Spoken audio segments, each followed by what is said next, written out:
ពិបាកទ្រាំណាស់ជួយខ្ញុំបន្តិចបានទេ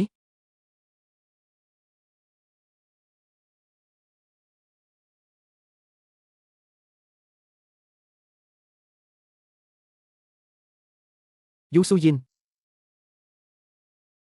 យូស៊ូយិននាងចង់រត់ទៅណាយូឈីងស៊ូងឯងជាប្អូនស្រីម្ដាយទីទេរបស់ខ្ញុំតើកាលពី10 ខែមុនឯងរៀបចំផែនការក្បត់ខ្ញុំតើឯងចង់ធ្វើអ្វីឲ្យប្រកាសទៅ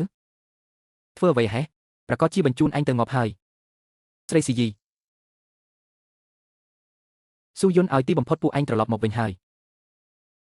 ឡូឡូអរគុណឯងណាស់កាលនោះបើគុំតែបានឯងជួយសង្គ្រោះខ្ញុំហើយបញ្ជូនខ្ញុំទៅក្រៅប្រទេសម្លេះសំខ្ញុំស្លាប់ក្រោមដៃយូឈីងស៊ូងនិងវៃមីងជឿបាត់ទៅហើយពួកវាទាំងពីរនាក់នេះបំផ្លាញកិត្តិយសខ្ញុំបង្ខំខ្ញុំឲ្យស្លាប់ប៉ុន្តែលើកនេះខ្ញុំមានសមត្ថភាពកម្ចាត់ត្រកូលយូហើយខ្ញុំត្រូវតែឲ្យពួកវាសងបំណុលឈាមនេះឯងនិងខ្ញុំក្រែងលោមានការគួរសមអីទៀតមែនហើយស៊ូយុនខ្ញុំបានស្រាវជ្រាវដឹងថាមរណភាពរបស់ម្ដាយឯងពិតជាពាក់ព័ន្ធនឹងត្រកូលយូពិតមែនប៉ុន្តែពេលនេះនៅមិនទាន់រកភស្តុតាងឃើញនៅឡើយទេកាលនោះម្ដាយខ្ញុំស្លាប់ទាំងមិនច្បាស់លាស់តែត្រកូលយូសំបីតែសាកសពក៏មិនឲ្យខ្ញុំមើលដែរពួកវាធ្វើបាបម្ដាយខ្ញុំហើយថែមទាំងធ្វើបាបខ្ញុំនឹងអានទៀតលើកនេះខ្ញុំត្រូវតែធ្វើឲ្យពួកវាសង្ថ្លៃចំពោះរឿងនេះឲ្យកាន់តែបានស៊ូយុនមិនថាឯងធ្វើអ្វីក៏ដោយក៏ខ្ញុំនឹងជួយឯងដែរបានហើយចិត្តដល់ម៉ោងណាត់ពិភាក្សាការងារជាមួយប្រធានក្រុមហ៊ុនលីនហើយឯងទៅចុះខ្ញុំជួយមើលថែអានឲ្យចាស់កូនសម្លាញ់ទៅគ្នាណាកូន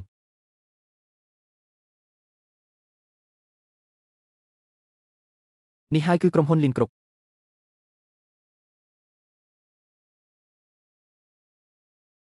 គឺលោកឬកុំកម្រើកវាជារបួសហើយច្បាស់ជារត់ទៅណាបានមិនឆ្ងាយទេស្វែងរកជុំវិញនេះទៅសុំទោសផងលោកចូលទៅក្នុងបន្ទប់ទទួលភ្ញៀវទៅកន្លែងនេះសុទ្ធតែមានភ្នែកមានសួរឯងថាហេតុអ្វីបានជាចាក់ចេញទៅដោយមិនលាលុយទាំងអស់បានឲ្យឯងហើយតើឯងចង់បានអីទៀតឯងនៅហ៊ាននិយាយទៀតឯងចង់វាមនុស្សទៀតមែនទេលេងដៃទៅកុំមកច្រឡះបើពេកសន្លប់មែនទេឥឡូវគាត់របួសធ្ងន់ហើយថែមទាំងត្រូវគេដេញសម្លាប់ទៀតខ្ញុំប្រញាប់ទៅវិញល្អជាងកុំឲ្យនាំទុកដាក់ខ្លួនយ៉ាងណាក៏គាត់ជាឪពុកបង្កើតរបស់អានដែរខ្ញុំមិនអាចទុកគាត់ចោលដោយមិនខ្វល់បានទេ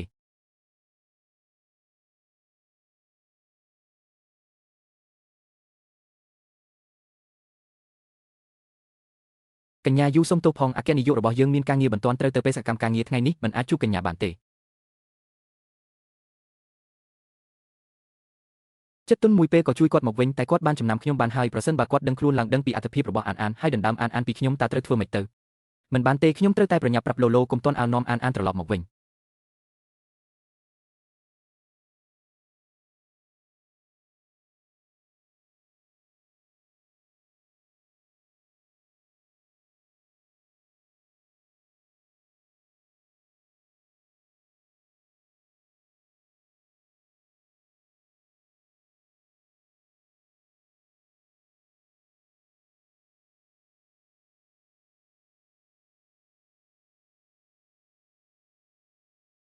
បាត់បង់ការចងចាំ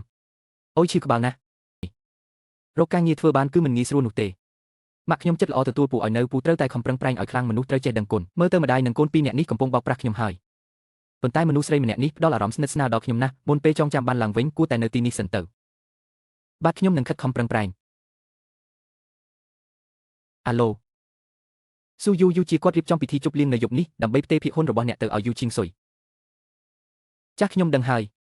ជួយមើលថែអានឲ្យខ្ញុំបន្តិចសិនខ្ញុំមានការត្រូវចេញទៅក្រៅមួយផ្លេតខ្ញុំផ្ញើអានទុកនឹងអញហើយបើមានបញ្ហាអ្វីខលមកខ្ញុំបាទទុកចិត្តចុះម៉ាក់ខ្ញុំនឹងពូសៀវឲ្យជូនម៉ាក់ចុះទៅក្រោម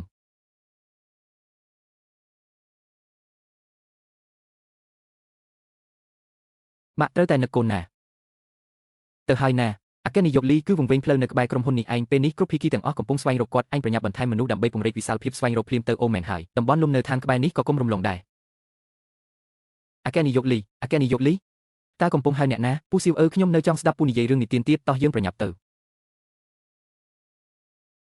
អ្នករាល់គ្នាថ្ងៃនេះខ្ញុំសូមប្រកាសរឿងមួយ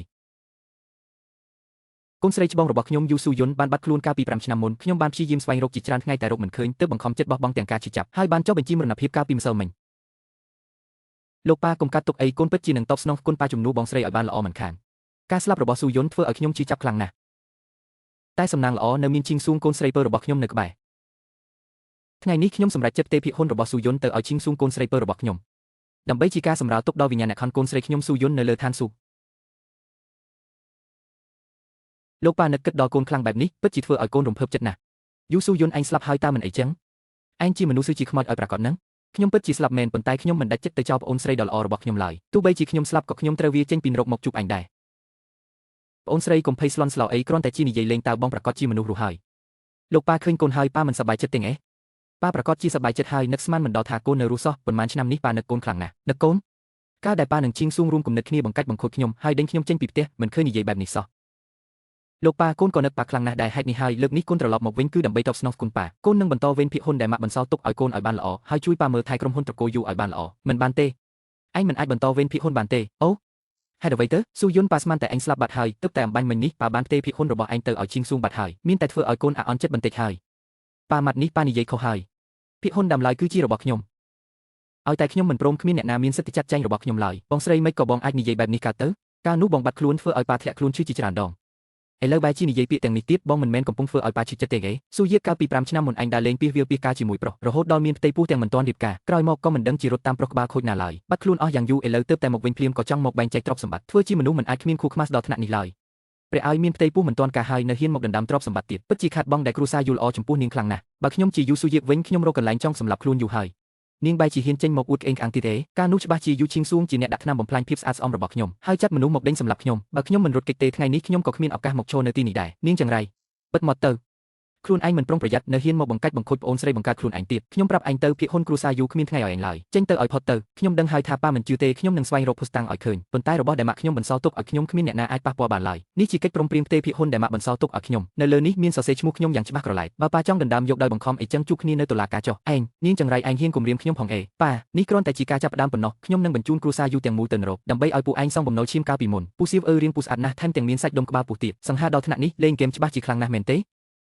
ខ្ញុំបំរុងនឹងដាក់ពូចូលក្នុងបញ្ជីត្រៀមធ្វើជាប៉ាចុងរបស់ខ្ញុំហើយបើអ្នកផ្សេងចង់កាត់ខ្សែខ្ញុំត្រូវយកលុយទៀតផងបញ្ជីត្រៀមធ្វើជាប៉ាចុងគឺបញ្ជីត្រៀមធ្វើជាប្តីសម្រាប់ម៉ាក់របស់ខ្ញុំនឹងណាតាមពិតពូត្រូវនៅលេខរៀងទី103តែខ្ញុំមើលទៅពូមិនអាក្រក់ទេទើបលួចរៀបចំឲ្យពូនៅលេខ99ពូត្រូវបន្តខំប្រឹងឡើងណាហ៎ចុះប៉ាបង្កើតរបស់ឯងជាអ្នកណាទៅឲ្យខ្ញុំមិនដែលឃើញប៉ាខ្ញុំម្ដងណាឡើយគាត់ប្រហែលជាស្លាប់បាត់ហើយមើលទៅតែម៉ាក់ខ្ញុំស្អាតខ្លាំងហើយខ្ញុំក៏គួរឲ្យស្រឡាញ់ដែរខ្ញុំច្បាស់ជាអាចរកបានប៉ាល្អម្នាក់មិនខាននឹកស្មានមិនដល់ថាម្ដាយនឹងកូនពីរអូម៉ាក់មកវិញហើយហ៎ចម្លែកណាស់ចុះហេតុអីបានជាអានមិននៅឬមួយក៏ត្រូវបានបរោះគួរឲ្យសង្ស័យម្នាក់នោះអានរត់ឲ្យលឿនឡើងអាហា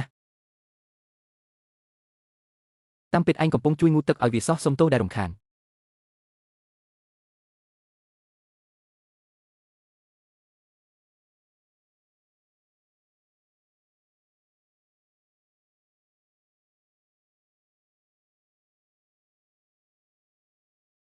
ម៉ាក់ពូសៀវអ្នកទាំងពីរចង់ថាប់គ្នាមែនទេអានមិនរំខានអ្នកទាំងពីរទេណាអានកុំនិយាយផ្ដេសផ្ដាសម៉ាក់ពូសៀវរឹងមាំខ្លាំងណាស់ប្រកាសជាអាចការពារពួកយើងទាំងពីរអ្នកម៉ាក់និងកូនបានល្អមិនខានអាចប៉ះបានណាខ្ញុំមិនប្រកាន់ទេខ្ញុំមានការត្រូវធ្វើទៀតសុំលាសិនហើ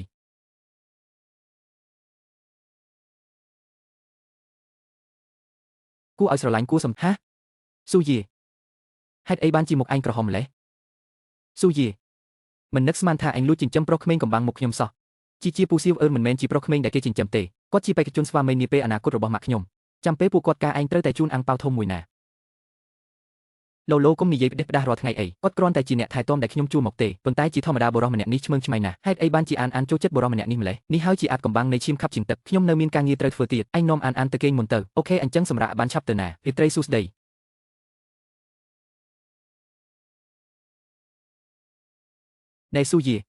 ប្រាប់មកត្រង់មើលតើឯងនិងបុរសម្នាក់នេះមានទំនាក់ទំនងអ្វីនឹងគ្នាឲ្យប្រាកដហេតុអីសូម្បីតែអានក៏ស្និទ្ធស្នាលជាមួយគាត់ម្លេះតាមពិតទៅគាត់គឺជាឪពុកបង្កើតរបស់អានអីគេតើពួកឯងទៅតាក់ទងគ្នាបានយ៉ាងម៉េចទៅវាជារឿងចៃដន្យមួយថ្ងៃនោះ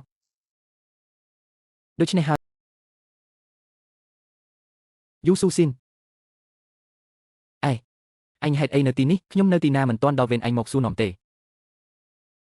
តាមពិតឯងចង់បានគម្រោងទឹកអបកាយរបស់គ្រួសារលីតើអញ្ចឹងខ្ញុំសូមណែនាំឯងឆាប់ដកខ្លួនចេញឲ្យលឿនទៅគម្រោងនេះអាចជារបស់គ្រួសារយើងតែប៉ុណ្ណោះនិយាយចប់ហើយមែនទេ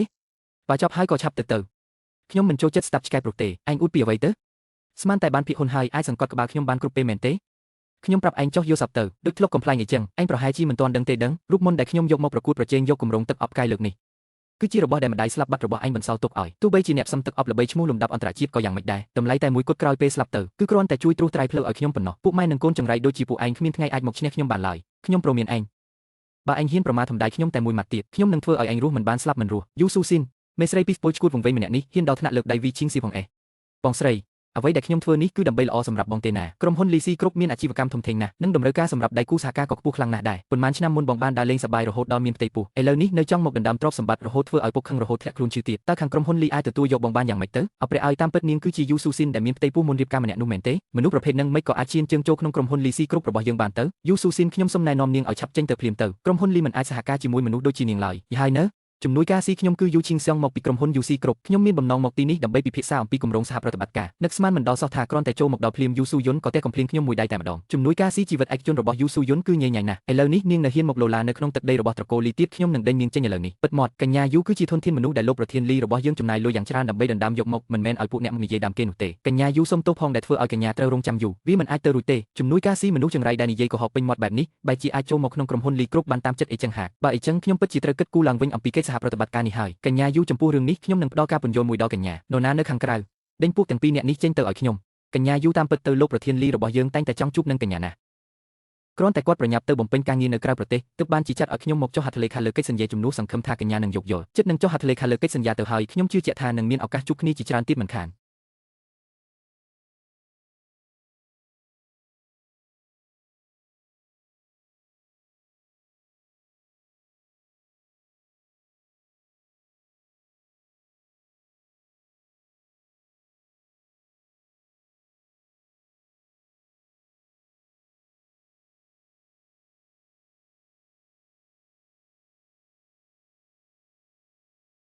ជំនួយការស៊ីកញ្ញាយាយសាក់លបងមើលបន្តិចទៅម៉ាក់ហត់នឿយនឹងការងារហើយកូននឹងពូសៀវមានបំណងមកទទួលម៉ាក់តើម៉ាក់សប្បាយចិត្តទេហឹមហេតុអ្វីបានជាអ្នកទាំងពីរស្លៀកពាក់បែបនេះស្អាតទេម៉ាក់កូននឹងពូសៀវរៀនបែបនេះយូរហើយពូសៀវមិនត្រឹមតែសង្ហាទេថែមទាំងមានរសនិយមល្អឥតខ្ចោះដូចកូនទៀតផងម៉ាក់គាត់ពិតជាស័ក្តិសមធ្វើជាឪពុកចុងរបស់កូនណាស់ទៅក្មេងនិយាយលេងតើកុំប្រកាន់អីណាមិនអីទេអាននិយាយអ្វីក៏ដោយខ្ញុំមិនប្រកាន់ខាងឡើយអញ្ចឹងពូយើងឡើងឡានសិនទៅទៅគ្នាជំនួយការស៊ីពួកយើងបានពិនិត្យជុំវិញនេះអស់ហើយខ្ញុំបានរកឃើញស្នាមឈាមយ៉ាងច្រើននៅក្នុងចំណោទឡានក្រោមដីក្រៅពីនេះនៅតែមិនទាន់ដឹងពីតម្រុយរបស់លោកប្រធានលីនៅឡើយទេមើលទៅលោកប្រធានលីពិតជារងរបួសធ្ងន់ធ្ងរមែនពង្រីកវិសាលភាពនៃការស្វែងរកម្យ៉ាងទៀតកុំរំលងមន្ទីរពេទ្យធំឲ្យសោះបាត់យល់ហើយទេអគ្គនាយកលីមិនអាចខ្លាចជាបែបនេះទេម្យ៉ាងទៀតបើគាត់មកក្រុមហ៊ុនមែននោះហេតុអ្វីក៏មិនតាក់ទងមកខ្ញុំហើយប្រហែលជាច្រឡំមនុស្សមែនហើយ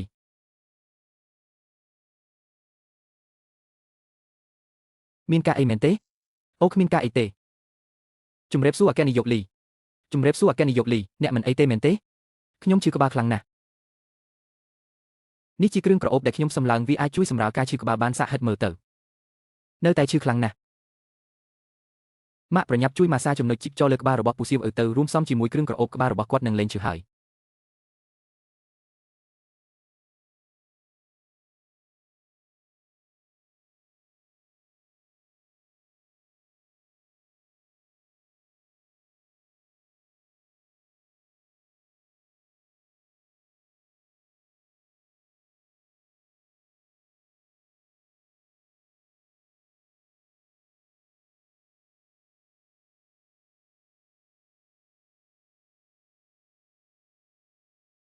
តើរបស់របររបស់ម៉ាក់ខ្ញុំនៅណា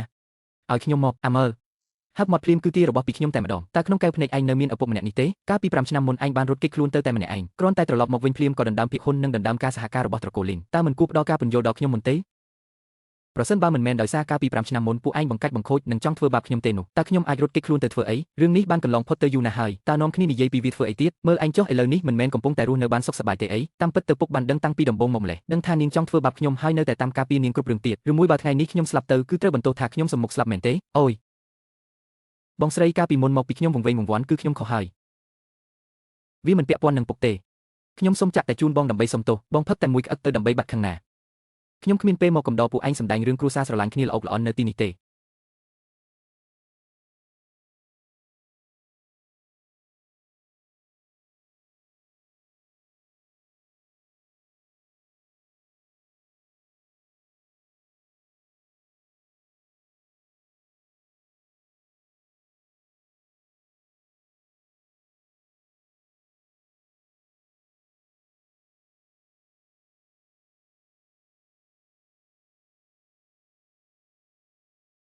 ខ្ញុំគ្រាន់តែចង់បានរបស់របរដែលម៉ាក់ខ្ញុំបន្សល់ទុកឲ្យតែប៉ុណ្ណោះលេងដៃតែដែលអញហុចឲ្យខ្ញុំគឺខ្ញុំមិនផឹកដាច់ខាត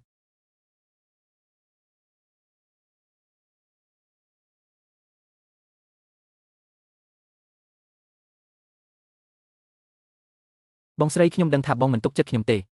ប៉ុន្តែឥឡូវនេះតែមួយពេលនេះខ្ញុំក៏បានផឹកវាហើយដែរវាពិតជាគ្រាន់តែជាទឹកតែធម្មតាតែប៉ុណ្ណោះតើបានហើយស្រីស្អាតបងប្រុសនឹងមិនអីទេតើអញគិតថាខ្ញុំនឹងធ្លាក់ចូលក្នុងរណ្ដៅដែលនេះ2 ដងមែនទេថ្នាំសន្លប់គ្មានលំដាប់បែបនេះអានរបស់ខ្ញុំចេះដោះស្រាយតាំងពីអាយុ3 ឆ្នាំម្ល៉េះព័ត៌មានកំសាន្តយូស័រខ្ញុំត្រូវតែមើលថាតើលើកនេះលេងសាច់ខ្លាំងប៉ុណ្ណាហើយចម្លែកណាស់ហេតុអ្វីបានជាក្នុងបន្ទប់នេះមានក្លិនក្រអូបម្ល៉េះហេតុអ្វីបានជាលោកប្រធានវាំងមិនបើកភ្លើងចឹងខំប្រឹងបិទភ្លើងមានស្រីស្អាត2 នាក់មកទៀតចូលចិត្តលេងបែបប្លែករំភើបមែនទេខ្ញុំចូលចិត្តណាស់មកនេះមកលោកប្រធានវាំងពិតជាអស្ចារ្យមែនគ្រាន់តែមិនដឹងថាបើបង្ហោះវីដេអូនេះលើអ៊ីនធឺណិតតើវានឹងល្បីខ្លាំងដែរឬទេនាងមិនបានសន្លប់ទេនាងបោកពួកយើងបោកពួកឯងហើយយ៉ាងម៉េចខ្ញុំប្រមានអ្នកយប់នេះត្រូវយករបស់ម្ដាយខ្ញុំមកឲ្យខ្ញុំវិញសូមទោសផងចង្រៃពិតមែនមិនអាចបណ្ដោយឲ្យស្រីចង្រៃនោះបង្ហោះវីដេអូចេញទៅក្រៅបានទេអាងប់នេះចង់ចាប់អញទៀតហេយូស៊ូយៀនហេតុអីបានជាពួកឯងមកទីនេះម៉ាក់មិញនេះទូរស័ព្ទម៉ាក់ខំមិនចូលទេអានបារម្ភពីម៉ាក់ណាស់ទៅរកម៉ាក់ទៅអានលេងអានទៅខ្ញុំមិនដាច់ចិត្តនោះទេយូស៊ូយៀនគេគឺជាអាគ្មានពូជដែលឯងមានផ្ទៃពោះកាលពី5 ឆ្នាំមុនមែនទេកុំអីបើមានការអីមករកខ្ញុំមកកុំប៉ះពាល់កូនប្រុសខ្ញុំស្ដោះជីសៀនសើហ៊ានលេងល្បិចដាក់ខ្ញុំព្រមមានឯងឥឡូវនេះលុបជង្គង់សុំទោសខ្ញុំភ្លាមលុបរូបថតនិងវីដេអូទាំងអស់ចោលផ្ទេរភាគហ៊ុនរបស់ក្រុមហ៊ុនមកឲ្យខ្ញុំបើមិនអញ្ចឹងទេខ្ញុំនឹងសម្លាប់អាគ្មានពូជតូចនេះកុំអីកុំធ្វើបាបអានអីខ្ញុំលុបជង្គង់ហើយស៊ូយៀនម៉ាក់មិនអីទេមែនទេម៉ាក់ខ្ញុំមិនអីទេអាគ្មានពូជខ្ញុំកំពុងស៊ើបអង្កេតតាមមន្ទីរពេទ្យធំពួកឯងបន្តពង្រីកវិសាលភាពស្វែងរកទៅក្មេងមានជំងឺឈាមក្រកកឥឡូវបាត់បង់ឈាមច្រើនណាស់តែវាជាឈាមប្រភេទរឹសធនាគារឈាមបណ្ដោះអាសន្នគ្មានស្តុកទេចុះអាចផ្ទេរពីធនាគារឈាមរបស់មន្ទីរពេទ្យផ្សេងបានទេឈាមប្រភេទរឹសលោកអគ្គនាយកលីឲ្យខ្ញុំសំពះសូមកុំឲ្យលោករបួសអីលោកដឹងទេថាឈាមប្រភេទរឹសពិបាករកប៉ុណ្ណាតែបន្តិចទៀតខ្ញុំទៅលួចខ្លាឃ្មុំផេនដាំខហើយលោកគ្រូពេទ្យខ្ញុំមានក្រុមឈាមដូចអានដែលនាំខ្ញុំទៅបញ្ចូលឈាមទៅលោកគ្រូពេទ្យហេតុអីទៅមើលទៅលោកនឹងក្មេងដូចចេញពីពុំតែមួយលោកជាឪពុកបង្កើតរបស់ក្មេងមែនទេសាច់ញាតិផ្ទាល់មិនអាចបញ្ចូលឈាមឲ្យគ្នាបានទេលោកមិនដឹងទេអីសាច់ញាតិផ្ទាល់ឪពុកបង្កើតខ្ញុំជាឪពុករបស់អានមែនទេពិតជាមិនមែនទេបើមិនមែនទេក្រុមឈាមខ្ញុំនឹងអានដូចគ្នាពេលនេះអានកំពុងគ្រោះថ្នាក់ណាស់ហេតុអីបានជាមិនឲ្យខ្ញុំចូលទៅបញ្ចូលឈាមឲ្យអានទោះជាយ៉ាងណាក៏មិនអាចបញ្ចូលបានដែរលីនស៊ូយូខ្ញុំចាំបានថាខ្ញុំដឹងខ្លួនឡើងក្រោយបាត់ការចងចាំនៅមន្ទីរពេទ្យក្រុងញូវយ៉កនោះចុងក្រោយទើបដឹងថាខ្ញុំបាត់ការចងចាំក៏ទុកខ្ញុំចោលនៅទីនោះនាងតែងតែបារម្ភថាពេលខ្ញុំដឹងខ្លួនឡើងនឹងដឹងថាអានជាកូនបង្កើតរបស់ខ្ញុំខ្លាចឃ្លីការពិតមែនទេខ្ញុំមិនយល់ថាលោកកំពុងនិយាយពីអ្វីទេឲ្យជំរឿននាងទី1ឲ្យខ្ញុំចូលទៅបញ្ចូលឈាមឲ្យអានទី2ឲ្យខ្ញុំនឹងអានធ្វើតេស្តដណារោគឪពុកកូន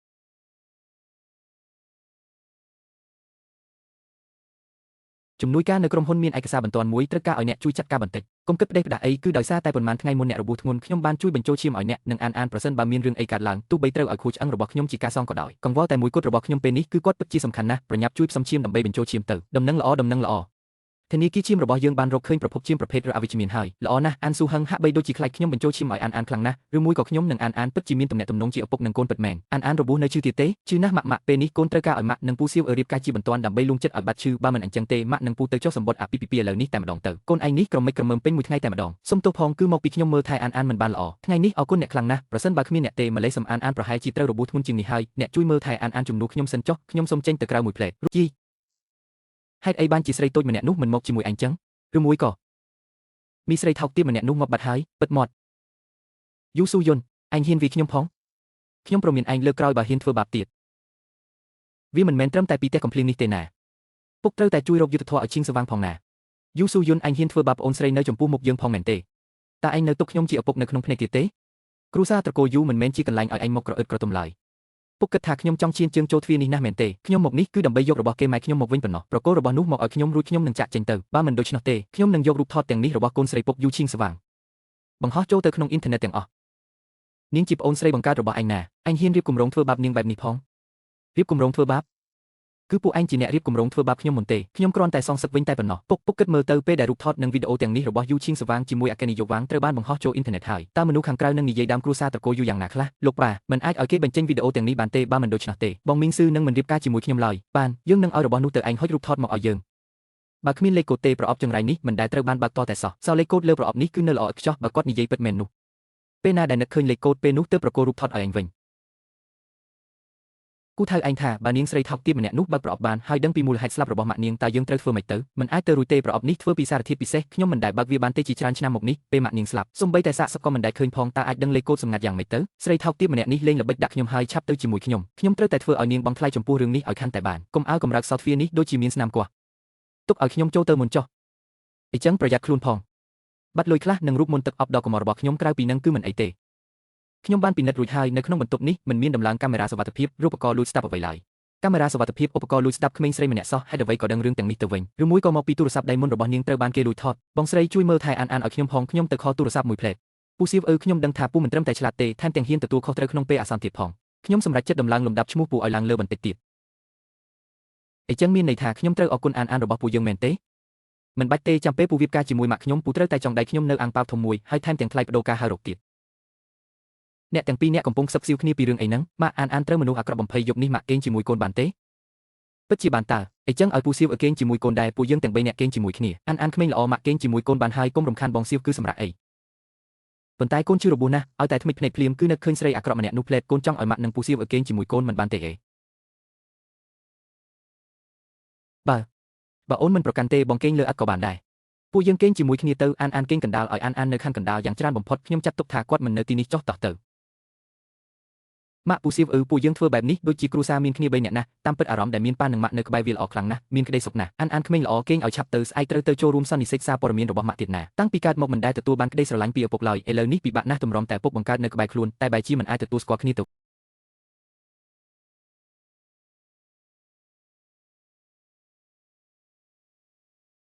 យប់មិញគេងលក់ស្រួលទេហេតុអីបានជាអ្នកមកគេងលើក្រែខ្ញុំថែមទាំងអុកខ្ញុំទៀតរឿងយប់មិញអ្នកភ្លេចអស់ហើយមែនទេម្សិលមិញគឺអានអូពួកយើងឲ្យគេងជាមួយគ្នាអានភ្ញាក់ហើយទៅលុបមុខដុសធ្មេញហើយកាលពីយប់មិញពេលកំពុងគេងអ្នកក៏រំកិលខ្លួនមកក្នុងរង្វង់ដៃខ្ញុំអុកខ្ញុំហើយមិនព្រមលេងទៀតខ្ញុំមានតែខ្ញុំដឹងហើយមិនបាច់និយាយទៀតទេខ្ញុំទៅមុនហើយ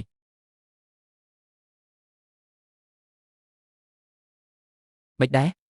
នេះអ្នកចង់បោះខ្លួនចូលក្នុងរង្វង់ដៃខ្ញុំមែនទេខ្ញុំគ្មានធ្វើបែបហ្នឹងទេប្រញាប់រៀបចំខ្លួនទៅក្រោកឡើងទៅចូលរួមកម្មវិធីសម្ពោធផលិតផលថ្មីជាមួយខ្ញុំ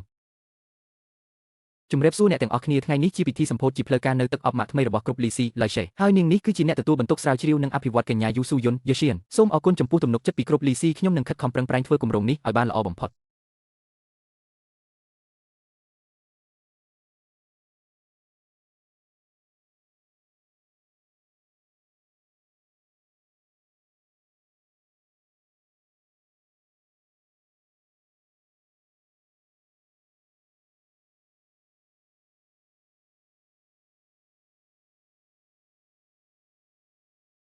បងស្រីយូឈីងការបង្កើតពាក្យចាំអារ៉ាមត្រូវតែទទួលខុសត្រូវចំពោះមុខច្បាប់អ្នកទាំងអស់គ្នាមើលចុះនេះគឺជាសំណើដើមនៃរូបមន្តទឹកអប់របស់ខ្ញុំតាមពិតទៅម្នាក់ដែលចូលមកលួចរូបមន្តក្នុងផ្ទះខ្ញុំគឺអ្នកជាអ្នកបញ្ជាសោះមិនថាឯងនិយាយមិនសមហេតុផលឬមានវោហារស័ព្ទយ៉ាងណាក៏គ្មានប្រយោជន៍ដែរផុសតាំងនេះនៅចំពោះមុខហើយម៉ាក់មិនលួចចម្លងស្នាដៃគេទេច្បាស់ជាស្រីអាក្រក់ម្នាក់នោះបង្កាច់បង្ខូចម៉ាក់ហើយកំចាត់សត្រូវត្រូវវាចំចំណុចខ្សោយពួកយើងត្រូវតែរកផុសតាំងដើម្បីបញ្ជាក់ពីភាពស្អាតស្អំរបស់ម៉ាក់ឯងឲ្យបានតើមានទូរស័ព្ទចូលមែនទេម៉ាក់បានឲ្យទូរស័ព្ទមកខ្ញុំពេលឡើងលើឆាកគឺទូរស័ព្ទរបស់មីងសៀពូសៀវពូទូទៅកញ្ញាសៀគឺខ្ញុំស៊ូយីនត្រូវបានគេបង្កាច់បង្ខូចថាបានលួចចម្លងនៅក្នុងពិធីប្រកាសគម្រោងតែចៅដែលខ្ញុំឲ្យនាងស៊ើបអង្កេតមុននេះស៊ើបដល់ណាហើយភាគច្រើនចោរម្នាក់នោះគឺជាឃាតករសម្រាប់យូឈីងស៊ូងនិងម៉ូម៉ូខ្ញុំគ្រាន់តែចង់ប្រាប់លោកថាខ្ញុំចាប់ខ្លួនមនុស្សបានហើយប៉ុន្តែឥឡូវនេះគេមិនព្រមសារភាពទេខ្លាចតែត្រូវប្រើវិធានការតឹងរឹងលើគេទៅបាន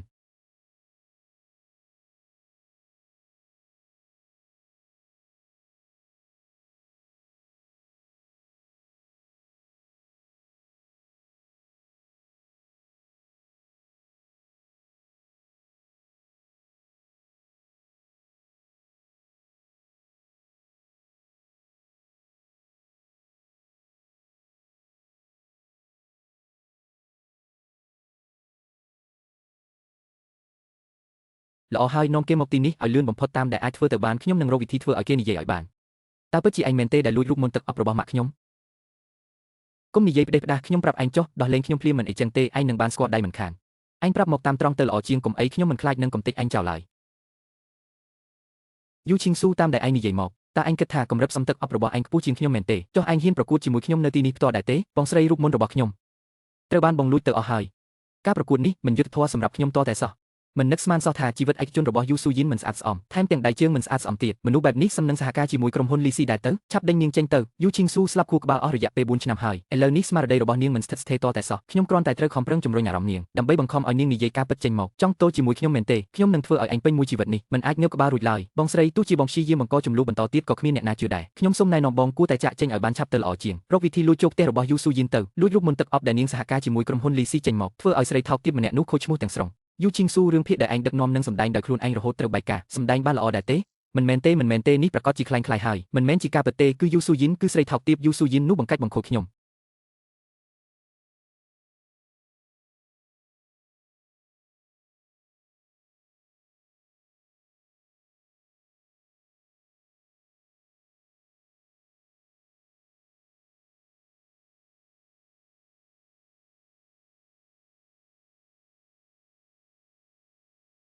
នេះហើយគឺលោកប្រធានលី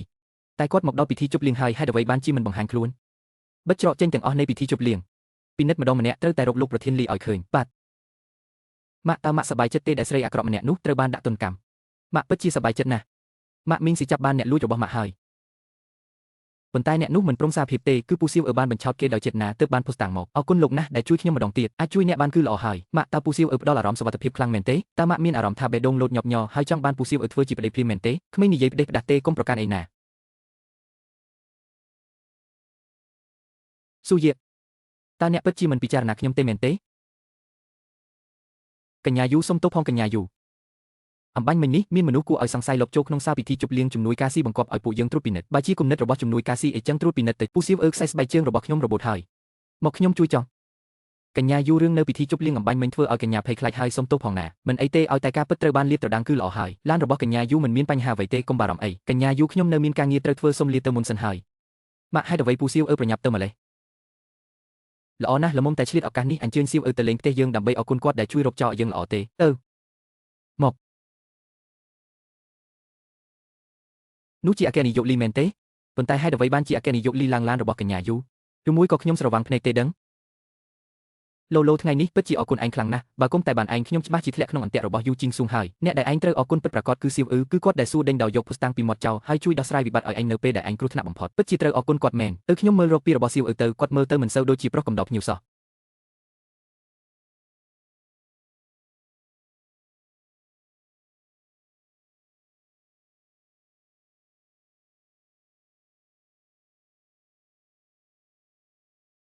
ឥឡូវនេះខ្ញុំគ្រាន់តែចង់ស្វែងរកការពិតដើម្បីសងសឹកជំនួសអ្នកម្ដាយប៉ុណ្ណោះអញ្ចឹងតើអ្នកមីងពិតជាមិនដែលប្រាប់ឯងពីរឿងលេខកូដប្រអប់ទេមែនទេមិនដែលទេប្រអប់នេះមិនអាចកាប់ផ្ដាច់ធន់នឹងទឹកនិងភ្លើងខ្ញុំប្រើវិធីច្រើនណាស់ក៏នៅតែបើកវាមិនរួចដែរប៉ុន្តែវត្ថុធាតុដើមរបស់ប្រអប់នេះប្លែកខ្លាំងណាស់ខ្ញុំអាចចាប់ផ្ដើមស៊ើបអង្កេតពីចំណុចនេះបានទោះជាយ៉ាងណាក៏ដោយខ្ញុំត្រូវតែបើកប្រអប់នេះដើម្បីស្វែងរកការពិតកាលពីឆ្នាំនោះឲ្យបានម៉ាក់សុំទោសផងដែលមកកាត់ចង្វាក់ការសន្ទនារបស់អ្នកទាំងពីរកូនចិត្តដុសពន្លកហើយកូនចង់ចេញទៅលេងខាងក្រៅតើម៉ាក់ដាច់ចិត្តទុកឲ្យកូនដែលគួរឲ្យស្រឡាញ់និងស្ដាប់បង្គាប់ម្នាក់នេះធុញទ្រាន់នៅក្នុងផ្ទះមែនទេល្អហើយម៉ាក់នឹងនាំកូនទៅលេងឥឡូវនេះឡើយឯងចង់ទៅដែរទេខ្ញុំនៅមានការងារត្រូវធ្វើទៀតខ្ញុំមិនរំខានសមាជិកទាំង3នាក់របស់អ្នកក្នុងការបង្កើនភាពស្និទ្ធស្នាលនោះទេម៉ាក់ពូសៀវកាន់ដៃគ្នាឲ្យលឿនឡើងហេតុអ្វីទៅអាយ៉ាកាន់ដៃគ្នាឲ្យលឿនទៅណា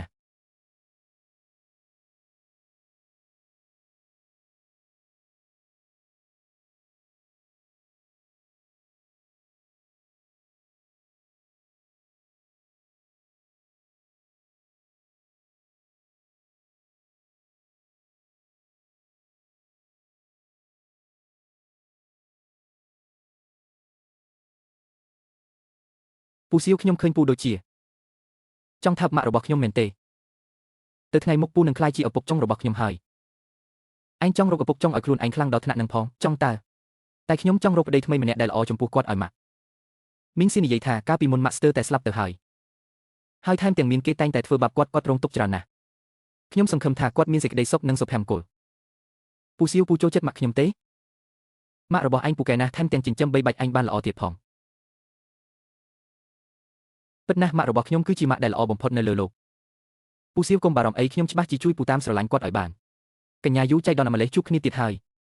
ជំនួយការស៊ឺលោកក៏ធ្វើការនៅក្បែរនេះដែរមែនទេអត់ទេមកដោះស្រាយការងារផ្ទាល់ខ្លួនបន្តិចបន្តួចអូមែនហើយកញ្ញាយូកញ្ញាធ្លាប់ឃើញលោកប្រធានលីរបស់យើងទេតើជំនួយការស៊ឺមិនបាននិយាយថាលោកប្រធានលីត្រូវទៅបំពេញការងារយូរទេអីមើលខួរក្បាលខ្ញុំចុះចងចាំច្រឡំអស់ហើយមើលទៅកញ្ញាយូមិនដូចជាកំពុងកុហកទេដូច្នេះបរិះនៅក្នុងឡានរបស់នាងកាលពីថ្ងៃនោះមិនមែនជាលោកប្រធានលីទេតើលោកប្រធានលីទៅហា ហេលោកពូខ្ញុំមិនសូវស្រួលពុះទេអញ្ចឹងពូនាំក្មួយទៅបន្ទប់ទឹកតោះនឹងចម្លែកណាស់ខ្ញុំច្បាស់ជាបានឮសំឡេងរបស់ប្រធានលីមែនតើឯងនិយាយថាអីហ្នឹងអូគ្មានអីទេកញ្ញាលីខ្ញុំមានការបន្តិចសុំលាសិនហើយស៊ីលីវពួកយើងឆែកឆេរពេញសួនច្បារហើយតែរកមិនឃើញប្រធានលីទេតែខ្ញុំច្បាស់ជាគេនិយាយថាឃើញដានជើងប្រធានលីហើយរូបថតពីក្រោយក៏ដូចប្រធានលីដែរទៅឆែកឆេរម្ដងទៀតទៅបាទជីសឹសបាយបានល្អណាស់នេះជាលើកចុងក្រោយហើយដែលត្រូវបដូរថ្នាំខ្វាក់ភ្នែកមែនទេដើរអត់មើលផ្លូវបុកគេឯងហ្នឹងអូហូរៀបការមានកូនទៀតផងស្អប់ណាស់នាងពិតជាគ្មានខួខ្មាស់មែនហ៊ាននាំប្រុសសាហាយដើរអួតទាំងកណ្ដាលថ្ងៃត្រង់បែបនេះឆ្កែល្អមិនពាំងផ្លូវទេថយចេញទៅខឹងហើយមែនទេខ្ញុំនិយាយរឿងពិតតើណែអាប្រុសក្មេងឯងដឹងទេថាស្រីម្នាក់នេះជាស្រីខូចដែលគេលេងសាច់សពីគេទេលើសពីនេះទៅទៀតនាងថែមទាំងធ្លាប់មានផ្ទៃពោះជាមួយអ្នកផ្សេងទៀតផងអាចង្រៃឯងបើឯងមិនចង់បានអណ្ដាតទេខ្ញុំមិនខ្វល់នឹងកាត់វាចោលឯងទេឯងមីងស៊ឺស៊ីយ៉ាមិនមែនខ្ញុំប្រាប់ឲ្យអូនចាំខ្ញុំទេអីហេតុអ្វីបានជាចេញមកក្រៅម្នាក់ឯងក៏ដោយសារតែឃើញបងមិនព្រមមកយូរពេកព្រោះតែបារម្ភពីបងនឹងណាមីងស៊ឺពួកគេគឺណែមីងស៊ឺកាលនោះឯងក្បត់ចិត្តទៅមានយូជីងស៊ីមាត់ក៏ស្រែកថានោះជាស្នេហាពិតមិននឹកស្មានថាស្វែងរកស្រីថ្មីបានលឿនបែបនេះសោះស្នេហាពិតដែលចេញពីមាត់ឯងពិតជាគ្មានតម្លៃសោះឯងបិទមាត់ទៅបើឯងហ៊ាននិយាយប្រាប់អ្នកណាខ្ញុំនឹងសម្លាប់ឯងអ្នកមីងខ្សែដៃរបស់អ្នកមីងស្អាតណាស់ពួកឯងជាអ្នកណាម៉ាក់ខ្ញុំមិនអីទេម៉ាក់ពូសៀវយ៉ាខ្ញុំពិតជាមិនអីមែនទេតែខ្ញុំមើលទៅអាមនុស្សអាក្រក់នោះហាក់ដូចជាមានរឿងហើយមានន័យថាម៉េចអ្នកមីងម្នាក់នោះគាត់មានផ្ទៃពោះហើយហេតុអ្វីបានជាកូនដឹងថាម្នាក់នោះមានផ្ទៃពោះ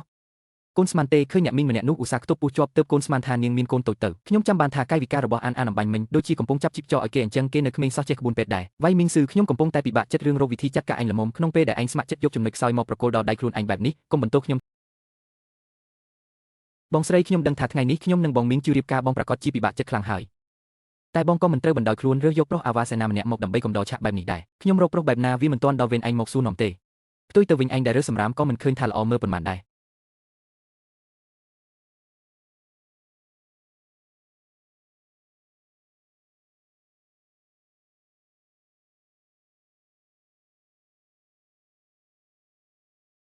ជីនរងខ្ញុំមានការងារខ្លះត្រូវចាត់ចែងទីនេះប្រគល់ឲ្យអញហើយណាយេស៊ូយន្តស្រីថោកទាបម្នាក់នេះហ៊ានសើចចំអកខ្ញុំផងថ្ងៃនេះខ្ញុំនឹងធ្វើឲ្យឯងខ្លាចជាគ្រឿងសើចចំអកទាំងស្រុងតែម្ដង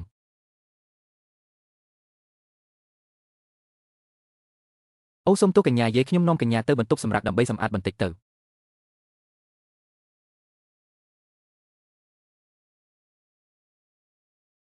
ជីវយ៉ាណូណាឲ្យអូនមកមិនមែនបងប្រាប់ឲ្យអូនសម្រាប់នៅផ្ទះឲ្យបានល្អទេអីអូននឹកថាបងនឹងរៀបការជាមួយយូឈៀនស៊ូងតើបងពិតជាចង់រៀបការជាមួយនាងមែនទេមីងជឿបងមិនត្រូវការកូនរបស់យើងទៀតទេហេជីវយ៉ាអូនក៏ដឹងដែរថាមេមន់ចាស់យូឈៀនស៊ូងនោះតាមតង់បងរហូតឥឡូវនេះបងនៅរកពេលវេលាសមស្របដើម្បីលាស់នាងចោលមិនទាន់បាននៅឡើយទេប៉ុន្តែអូនកុំបារម្ភបងប្រកាសជារៀបការជាមួយអូនមនុស្សដែលបងស្រឡាញ់មានតែអូនម្នាក់គត់អូនរងចាំបងអូនជឿជាក់លើបងមិនល្អទេកញ្ញាយូស៊ូយូកំពុងលួចរួមរយៈជាមួយអ្នកដទៃនៅក្នុងបន្ទប់សម្រាប់ហើយស្អីគេហ៊ានធ្វើរឿងឥតអៀនខ្មាស់បែបនេះនៅក្នុងពិធីការរបស់ឈៀនស៊ូងផងហេលោកប៉ាទោះជាបងស្រីតែងតែដើរលេងផ្ដេសផ្ដាស់ជាមួយគេឯងក៏ដោយប៉ុន្តែរឿងបែបនេះបើគ្មានភស្តុតាងទេយើងក៏មិនអាចបង្កាច់បង្ខូចនាងដែរតោះយើងទៅមើលទាំងអស់គ្នាទៅ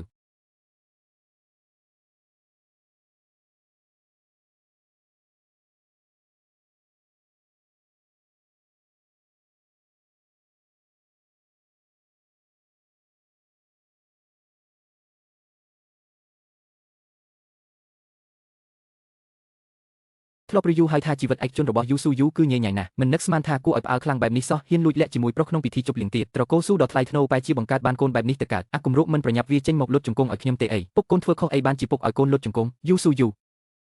ហេតុអីឯងនៅទីនេះប្អូនស្រីដ៏ល្អរបស់បងមិនមែនឯងជាអ្នកអញ្ជើញបងមកពិធីការទេអីអ្នកនាងយូសៀនប្រាប់ថាឲ្យខ្ញុំបម្រើនាងឲ្យបានល្អបម្រើឲ្យស្រួលខ្លួនដល់ថ្នាក់ចង់ហោះឡើងឋានស៊ូក៏តែម្ដង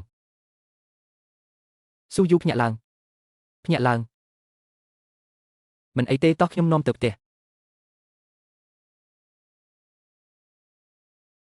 ស្រីចង្រៃម្ដងនេះឲ្យនាងគេចផុតគ្រោះថ្នាក់បានបាត់តែនាងមិនបានត្រូវថ្នាំទេចុះអ្នកនៅក្នុងបន្ទប់សម្រាប់ជាអ្នកណាទៅវិញប្អូនស្រីមិញនេះបងចង់សួរឯងហេតុអីក្នុងពិធីការមានតែឯងម្នាក់ឯងអញ្ចឹងចុះកូនកំឡោះរបស់ឯងនៅណា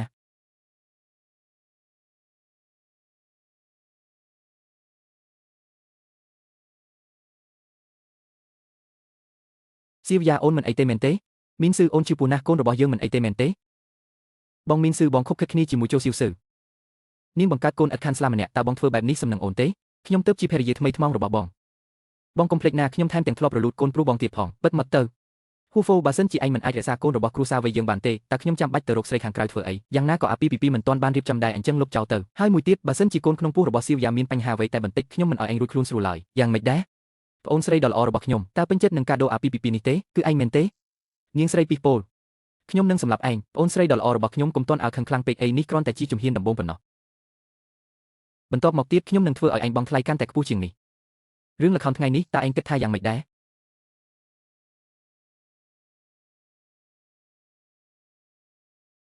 តើអ្នកគិតថាខ្ញុំចិត្តអាក្រក់សាហាវដូចជាស្រីពីពោលមែនទេមីងសាប្រាប់ថាកាលពីមុនម៉ាក់ស្ទើរតែស្លាប់ទៅហើយថែមទាំងមានគេតែងតែធ្វើបាបគាត់ទៀតគាត់រងទុក្ខវេទនាច្រើនណាស់យូស៊ូខ្ញុំដឹងថាគឺអ្នកគ្រាន់តែចង់ទាមទារយុត្តិធម៌សម្រាប់ខ្លួនឯងកាលពីមុនប៉ុណ្ណោះអ្នកធ្វើបានល្អណាស់ទៅហើយមិនថាអ្នកធ្វើបែបណាក៏ដោយក៏ខ្ញុំនៅតែឈរខាងអ្នកដែរហេតុអ្វីព្រោះតែធៀបពិតអ្នកជាមនុស្សចិត្តល្អខ្លាំងណាស់មើលចុះខ្ញុំបាត់បង់ការចងចាំហើយអ្នកនៅតែព្រមទទួលឲ្យខ្ញុំស្នាក់នៅជាមួយម្យ៉ាងទៀតអានក៏ត្រូវបានអ្នកអប់រំឲ្យឆ្លាតនិងដឹងក្តីខ្លាំងណាស់ដែរតើធ្លាប់មាននរណានិយាយប្រាប់អ្នកទេថាតាមពិតទៅអ្នកល្អគ្រប់គ្រាន់ហើយ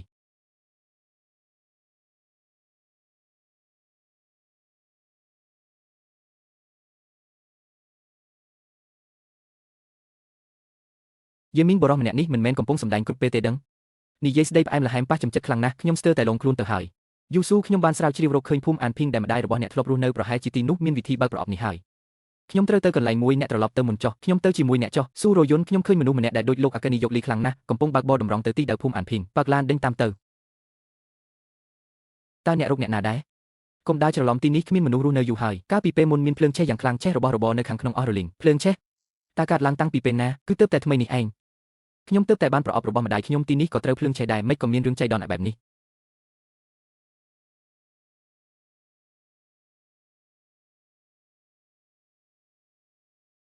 នេះជាម្ដាយរបស់ខ្ញុំប៉ុន្តែស្ត្រីនៅក្បែរគាត់ម្នាក់នេះខ្ញុំមិនដែលឃើញពីមុនមកទេតើវាអាចពាក់ព័ន្ធនឹងការស្លាប់របស់ម្ដាយខ្ញុំទេតើមានរកឃើញអ្វីខ្លះទេគ្មានទេមុនពេលខ្ញុំស៊ើបអង្កេតរកការពិតឃើញមនុស្សដឹងពីរឿងនេះកាន់តែតិចកាន់តែល្អតោះទៅ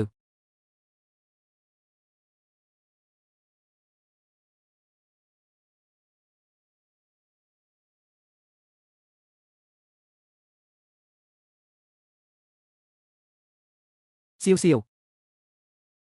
តើអ្នកស្លាប់រស់កុំបំភ័យខ្ញុំអីដៃរងរបួសដោយសារកាំភ្លើងហើយថែមទាំងបាក់ឆ្អឹងទៀតទីនេះមិនអាចនៅយូរបានទេ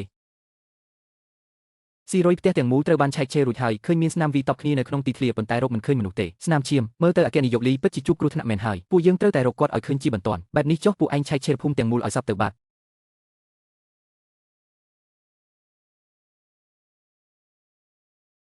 ពួកដេញតាមមិនយូរទេនឹងមានឃាតដេញតាមមកសៀវវលបៃតងនោះមិនអាចប្រើពេលសាំបានទេ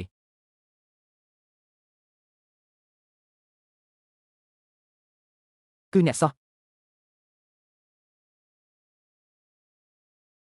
មនុស្សល្ងងឯងល្ងងណាស់ដែលឯងឈឺទេស៊ូយូទីបំផុតខ្ញុំរកនាងឃើញហើយគ្រូពេទ្យនិយាយថានាងទើបតែត្រូវគេវាយក្បាល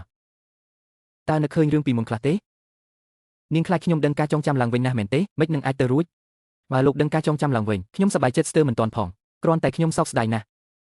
ខ្ញុំមិនបានដឹងការចងចាំឡើងវិញទេពេលនេះខ្ញុំគ្រាន់តែមានអារម្មណ៍ថាឈឺក្បាលបន្តិចបន្តួចប៉ុណ្ណោះនៅតែមិនទាន់ដឹងការចងចាំឡើងវិញដែលលោកមិនបាច់ខំទ្រាំទេមនុស្សល្ងងនោះប្រហែលជាដោយសារត្រូវគេវាយហើយអរគុណលោកណាស់ជួយខ្ញុំម្ដងទៀតហើយ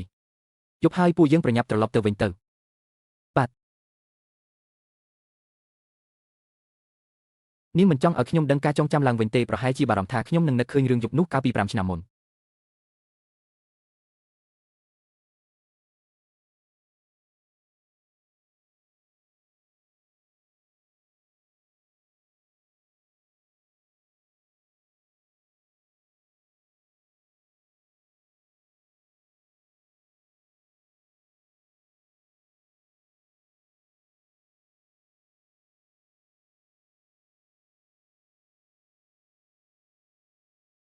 ឬមួយក៏អានពិតជាកូនរបស់ខ្ញុំមែនលើឯងជួយស៊ើបប្រវត្តិស្ត្រីម្នាក់នេះដែលថតរូបជាមួយម្ដាយខ្ញុំបន្តិចផ្ញើឯកសារមកឲ្យខ្ញុំឲ្យបានលឿនបំផុតអគ្គនាយកលីមួយរយៈនេះខ្ញុំដើររកលោកគ្រប់កន្លែងតើលោកទៅណាទៅខ្ញុំជួបគ្រោះថ្នាក់ហើយបាត់បង់ការចងចាំមួយរយៈប៉ុន្តែពេលនេះបានធូរស្បើយឡើងវិញហើយពេលនេះខ្ញុំនៅក្បែរយូស៊ូយូនាងនៅមិនទាន់ដឹងពីអត្តសញ្ញាណរបស់ខ្ញុំទេហើយក៏មិនដឹងថាខ្ញុំដឹងការចងចាំឡើងវិញដែរបាត់បង់ការចងចាំមិនប្លែកទេដែលខ្ញុំរកលោកមិនឃើញសោះចុះលោកមានគម្រោងបង្ហាញខ្លួនវិញហើយត្រឡប់មកក្រុមហ៊ុនទេខ្ញុំសម្រេចចិត្តថានៅក្បែរយូស៊ូយូមួយរយៈសិននាងគឺជាស្ត្រីម្នាក់នោះកាលពី5ឆ្នាំមុនតាមពិតទៅម្នាក់ដែលលោកស្រឡាញ់រហូតមកគឺកញ្ញាយូសោះពិតជាដូចពាក្យគេថាដើររកសឹងស្លាប់រកមិនឃើញដល់ពេលជួបគឺងាយស្រួលបែបនេះសោះស្ត្រីដែលលោកស្រឡាញ់កាលពី5ឆ្នាំមុនឥឡូវនេះបានក្លាយជាអ្នកល្មមតែម្ដងរយាកឲ្យចាប់ពីថ្ងៃនេះទៅ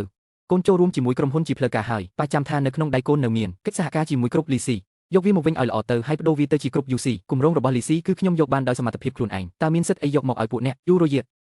ចាំទុកកូនត្រកូលយូនៅក្នុងដៃកូននៅមានភាគហ៊ុនរបស់គ្រប់ UC ម្យ៉ាងទៀតបើគុំតែឯងបង្ករឿងអាស្រូវច្រើនយ៉ាងនេះពីមុនមកភាគហ៊ុនរបស់ UC ក៏មិនធ្លាក់ចុះដែរហើយក៏មិនបាត់បង់គម្រោងសំខាន់ច្រើនយ៉ាងនេះដែរប៉ានិយាយបែបនេះគឺខុសហើយរឿងអាស្រូវរបស់ UC មិនមែនខ្ញុំជាអ្នកបង្កឡើយគឺកូនស្រីល្អរបស់ប៉ាតេតាយូឈីងស៊ូងបើគុំតែឯងរៀបចំផែនការលើខ្ញុំនិងបងមីងជឺក្នុងពិធីការខ្ញុំក៏មិនត្រូវបងមីងជឺបោះបង់ចោលក្នុងពិធីមង្គលការដែរពិតមាត់រយៈមនុស្សក្នុងគ្រួសារគ្មានគំនុំឆ្លងយកទេគ្រប់ UC គឺប៉ានិងម្ដាយរបស់កូនរួមគ្នាបង្កើតឡើងតើកូនដែលចិត្តឃើញការខំប្រឹងប្រែងរបស់គាត់ត្រូវបំផ្លាញនៅទីនេះមែនទេការដែលប៉ាក្បត់ចិត្តចង់សម្លាប់ម្ដាយខ្ញុំតើហេតុអ្វីមិនគិតរឿងទាំងនេះនេះជាឱកាសរបស់ UC ដែលប៉ាបានបញ្ជូនមកដល់មុខខ្ញុំដោយផ្ទាល់ដៃកុំបន្ទោសខ្ញុំអីឲ្យខ្ញុំត្រឡប់មក UC វិញក៏បានដែរប៉ុន្តែខ្ញុំមិនយកគម្រោងនោះត្រឡប់មកវិញទេខ្ញុំចង់បានតំណែងអគ្គនាយករបស់យូឈីងស៊ូងទៀតចំណែកឈីងស៊ូងវិញមកធ្វើជាជំនួយការខ្ញុំក៏ល្អយ៉ាងដែរដណ្ដើមតំណែងខ្ញុំហើយចង់ឲ្យខ្ញុំធ្វើជាជំនួយការឯងទៀតសំដែទេបានប៉ាពិតមាត់ឥឡូវនេះអ្វីដែលសំខាន់បំផុតគឺការស្ដារកិត្តិយសរបស់ UC ឡើងវិញប៉ាពិតជាមើងម៉ាត់ណាស់អញ្ចឹងខ្ញុំទៅធ្វើបែបបត់ចូលធ្វើការសិនហើយយូរ៉ូយេខ្ញុំនឹងធ្វើឲ្យឯងឈឺចាប់ជាងស្លាប់ទៅទៀតកញ្ញាសៀតើមិនមែនកំពុងដើរទិញអីវ៉ាន់នៅតំបន់សុវត្ថិភាពទេមានគេវាខ្ញុំឲ្យសន្លប់ហើយនាំខ្លួនអានទៅបាត់ហើយទូរស័ព្ទរបស់ CE ក៏តាក់ទងមិនបានខ្ញុំមានតែត្រឡប់មករកលោកស្អីគេឥឡូវនេះភ្លាមចាត់មនុស្សទៅស៊ើបអង្កេតជាបន្ទាន់តើឯងយកទូរស័ព្ទខ្ញុំទៅមែនទេតើឯងកំពុងនិយាយពីស្អីខ្ញុំស្ដាប់មិនយល់ទេ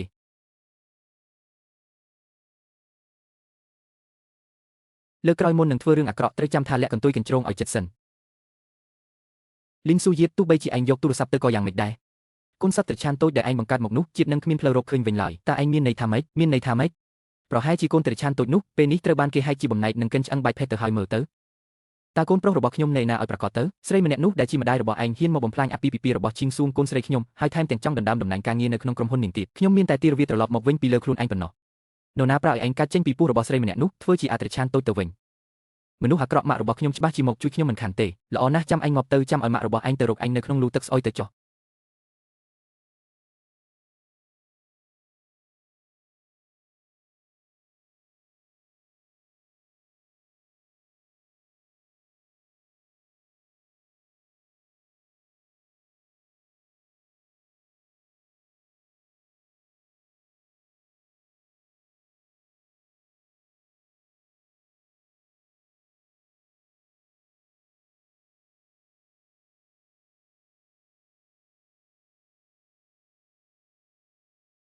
ស៊ូយៀតកុំខ្លាចអីម៉ាក់មកជួយកូនហើយម៉ាក់ជីនសៀវមីឯងកុំប៉ះពាល់កូនប្រុសខ្ញុំឲ្យសោះ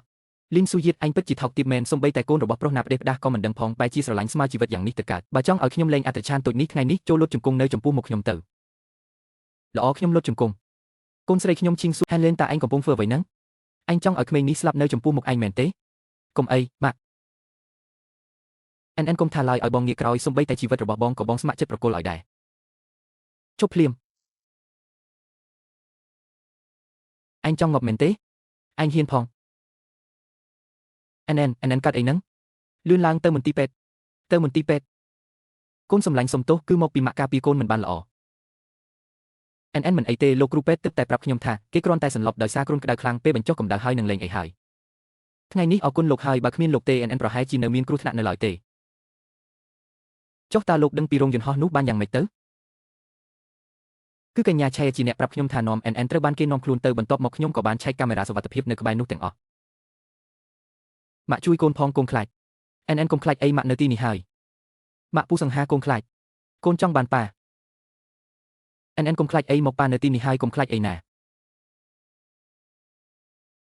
គាត់តាំងខ្លួនជាប៉ារបស់ឬមួយគាត់ចាំរឿងរ៉ាវឡើងវិញហើយដឹងពីប្រវត្តិកំណើតរបស់ហើយមិនមែនទេគាត់ប្រហែលជាគ្រាន់តែចង់លួងចិត្តប៉ុណ្ណោះកុំខ្លាចអីប៉ានៅទីនេះហើយគេងទៅណាយីស៊ីវគឺជាកូនរបស់ខ្ញុំតើលោកនិយាយអ្វីហ្នឹង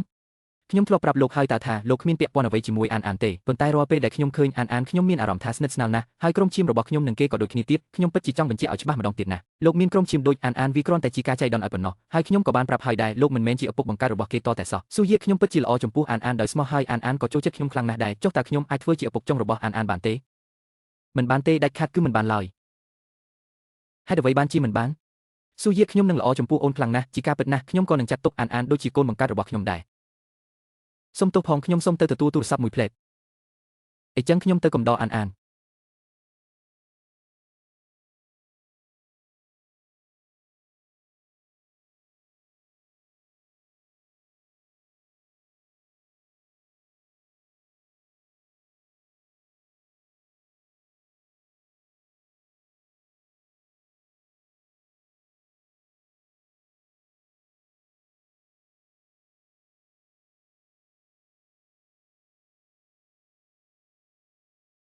កញ្ញាយកតាក់ទងនឹងវត្ថុធាតុដើមនៃរូបមន្តទឹកអប់ថ្មីនេះខ្ញុំមានសំណួរមួយចំនួនទៀតចង់ពិភាក្សាជាមួយអ្នកអរគុណណាស់ដែលបានចំណាយពេលមកដល់ទីនេះជំនួយការសេគួរសំពេចហើយនេះជាអ្វីដែលខ្ញុំគួរធ្វើទេហេតុអ្វីបានជាខ្ញុំមានអារម្មណ៍ថាអេរិយាបថរបស់ជំនួយការសាយចំពោះខ្ញុំហាក់ដូចជាល្អជាងមុនរហូតដល់អាចនិយាយបានថាគោរពក្រៃលែងបែបនេះយកខេងហ៊ុនគឺឯងទៀតហើយបងស្រីខ្លាចជួបខ្ញុំខ្លាំងណាស់តើបារម្ភថាខ្ញុំនឹងលាតត្រដាងរឿងលួចលាក់រវាងបងនិងជំនួយការសាយមែនទេខ្ញុំនិងជំនួយការសេគឺស្អាតស្អំទេផ្ទុយទៅវិញគឺឯងយកខេងហ៊ុនក្រៅពីបង្កើតពាក្យចាំអារ៉ាមតើឯងមានល្បិចអីទៀតខ្ញុំនិងបងមេងស្ឃើញផ្ទាល់ភ្នែកថាឯងនិងជំនួយការសាយអបគ្នាមិនដឹងជាឡើងក្រែជាមួយគ្នាតាំងពីពេលណាទេអ្នករាល់គ្នាយូស៊ីអានកានោះបានលួចលាក់ជាមួយប្រុសផ្សេងថែមទាំងបង្កើតបានកូនឥតខាន់ស្លាទៀតឆ្អឹងក្បាលរបស់នាងគឺថោកទាបណាស់មនុស្សស្រីដូចជានាងក្រៅពីលបួងជំនួយការក្បែរខ្លួនលោកប្រធានឡើយដើម្បីបានឡើងតំណែងតើអាចទទួលបានកិច្ចសន្យារបស់ក្រុមហ៊ុនលៃលឿនបែបនេះយ៉ាងម៉េចទៅ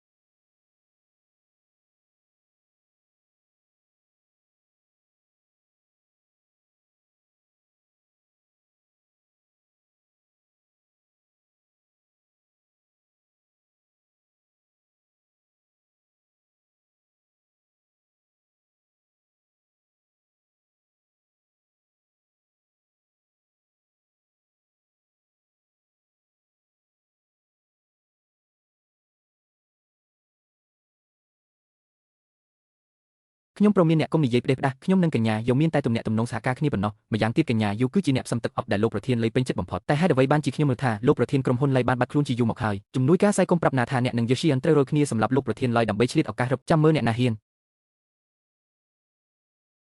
លោកលីអញ្ជើញតាមពិតគាត់គឺជាលោកលីសោះប៉ុន្តែហេតុអ្វីបានជាសម្លេងនិងកាយវិការរបស់គាត់ដូចជាសៀវម្លេះលោកលីលោក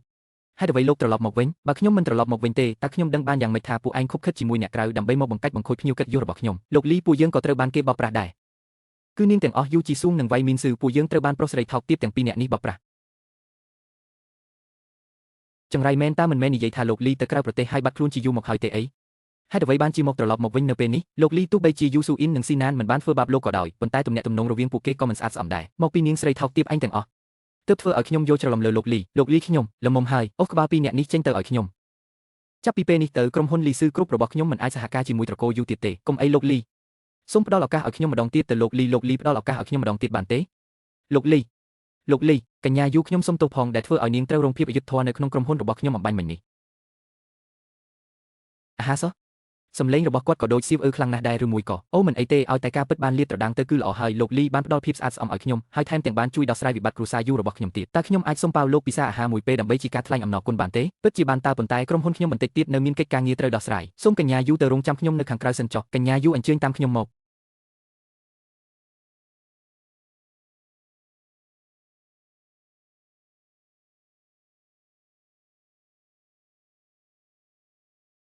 លឺថាអំឡុងពេលដែលខ្ញុំមិននៅនេះពួកឯងនាំគ្នាអ៊ូអរខ្លាំងលោកប្រធានលីញ៉ាំបាយក៏ពាក់របាំងមុខដែរមែនទេខ្ញុំបារម្ភថាស្នាមរបួសនៅលើមុខរបស់ខ្ញុំនេះនឹងធ្វើឲ្យកញ្ញាយូភ័យខ្លាចតើដើម្បីបិទបាំងស្នាមរបួសឬក៏ដើម្បីបិទបាំងមុខមាត់ពិតប្រាកដគ្នាប្រាកដមែនពិតជាគួរឲ្យស្ដាយណាស់ប៉ុន្តែតើលោកអាចឲ្យខ្ញុំមើលមុខលោកបន្តិចបានទេខ្ញុំមានមិត្តម្នាក់ពូកែខាងវិទ្យាសាស្ត្រប្រហែលជានាងអាចជួយលោកបានមិនបាច់ទេស្នាមរបួសនៅលើមុខខ្ញុំនេះបាននៅជាមួយខ្ញុំជាច្រើនឆ្នាំមកហើយគ្រូពេទ្យល្បីរាប់មិនអស់ក៏មិនអាចលុបវាចេញបានដែរដូច្នេះខ្ញុំលែងសង្ឃឹមទៀតហើយខ្ញុំបារម្ភថាបើខ្ញុំដោះរបាំងមុខចេញនឹងធ្វើឲ្យអ្នកភ័យខ្លាច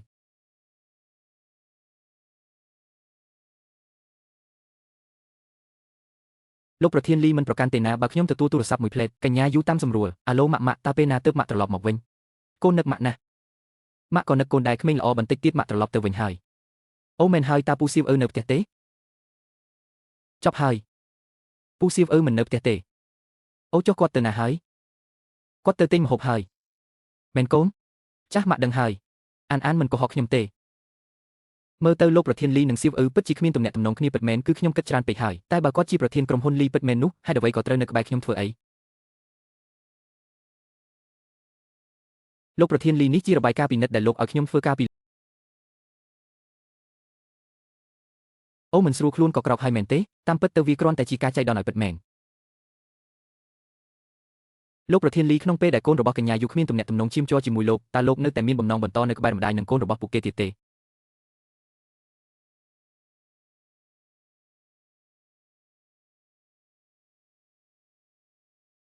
ពូសៀវហេតុអ្វីពូទៅទិញម្ហូបមិនទាន់ត្រឡប់មកវិញទៀត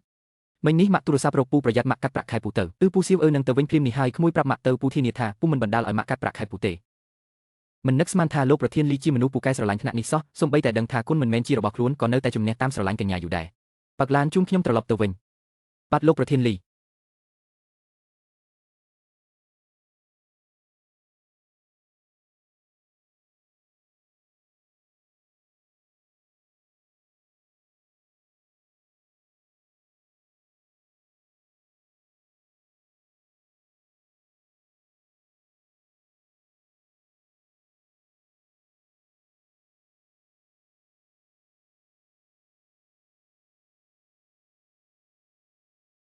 បងត្រឡប់មកវិញហើយមែនទេតើបងទៅទិញម្ហូបណែណាហេតុអ្វីបានជីទៅយូរម្ល៉េះខ្ញុំបានវាងផ្លូវទៅហាងបង្អែមមួយកន្លែងហើយទិញបង្អែម2 3មុខហាងនំខេកនេះខ្ញុំចាំថាពិតជាឆ្ងាយពីផ្ទះណាស់មើលទៅខ្ញុំគិតច្រើនពេកហើយអញ្ចឹងហត់នឿយបងហើយមិនអីទេពូសៀវខ្ញុំនៅតែចង់ស្ដាប់ពូនិយាយរឿងនិទានតោះយើងទៅបន្ទប់អានសៀវភៅអញ្ចឹងខ្ញុំទៅកំដរគេទៅចុះ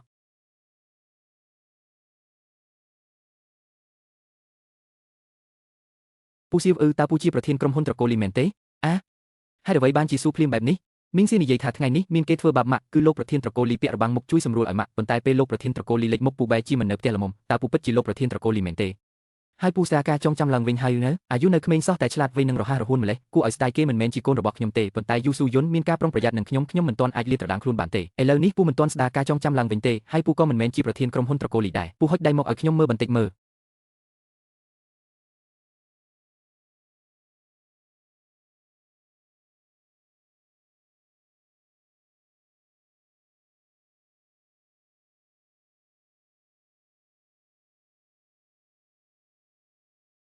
លោកប្រុសស្ត្រីអាត់កំបាំងដែលលោកប្រុសឲ្យខ្ញុំស៊ើបអង្កេតនោះខ្ញុំរកឃើញហើយ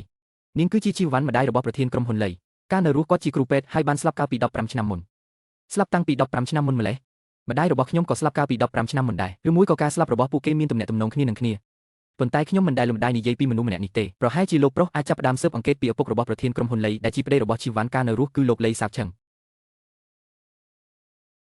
ពូសៀវពូត្រឡប់មកវិញហើយម៉ាក់មានការរកពូប្រញាប់ទៅគាត់មានការអីរកខ្ញុំអូយកុំសួរច្រើនអីប្រញាប់ទៅតែពីរនាក់ជាមួយគ្នាអាចបង្កើតមនោសញ្ចេតនាបានអញ្ចឹងស្អែកឡើងពេលភ្ញាក់ពីគេងពូនឹងខ្លាចជាប៉ារបស់ខ្ញុំហើយឲ្យពិតមែនតែម្ដងមើលទៅអានពិតជាចូលចិត្តខ្ញុំមែនតើចូលចិត្តអ្នកហើយយ៉ាងម៉េចទោះជាយ៉ាងណាក៏អ្នកដណ្ដើមយកទៅមិនបានដែរធ្វើអីហ្នឹង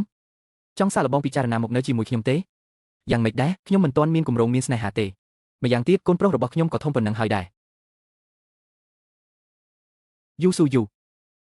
ខ្ញុំមិនបាននិយាយលេងជាមួយអ្នកទេខ្ញុំពិតជាចូលចិត្តអានណាស់ហើយក៏ចូលចិត្តអ្នកខ្លាំងណាស់ដែរតើអ្នកមិនអាចផ្ដល់ឱកាសមួយឲ្យពូយើងទេ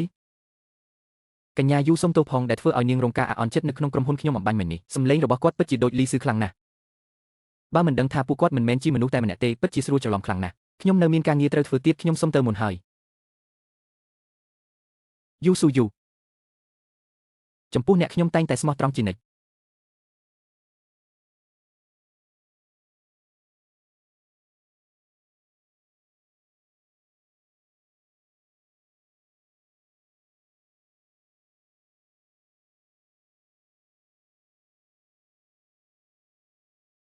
ម៉ាក់6សុំទោសផងខ្ញុំគឺដេឡាមីងតូចហេតុអ្វីខាងក្នុងគ្មានចលនាអីសោះអីចឹងប្រញាប់ទៅក្មេងកុំចេះដឹងលួចស្ដាប់ផ្ដេសផ្ដាសអ្នកទាំងពីរបើកទ្វារឲ្យខ្ញុំភ្លាមអានថ្ងៃនេះកូនពិតជាហួសហេតុពេកហើយកាលពីមុនកូនមិនដែលធ្វើបែបនេះទេម៉ាក់សុំទោសគឺកូនរំខានមីងសៀឲ្យជួយកូនកុហកម៉ាក់និងពូសៀវទេកូនខុសហើយកុំយំអីណាម៉ាក់កូនគ្រាន់តែគិតថាពូសៀវពូកែណាស់បើសិនជាម៉ាក់អាចនៅជាមួយគាត់អ្នកដទៃនឹងមិនហ៊ានធ្វើបាបម៉ាក់ទៀតទេ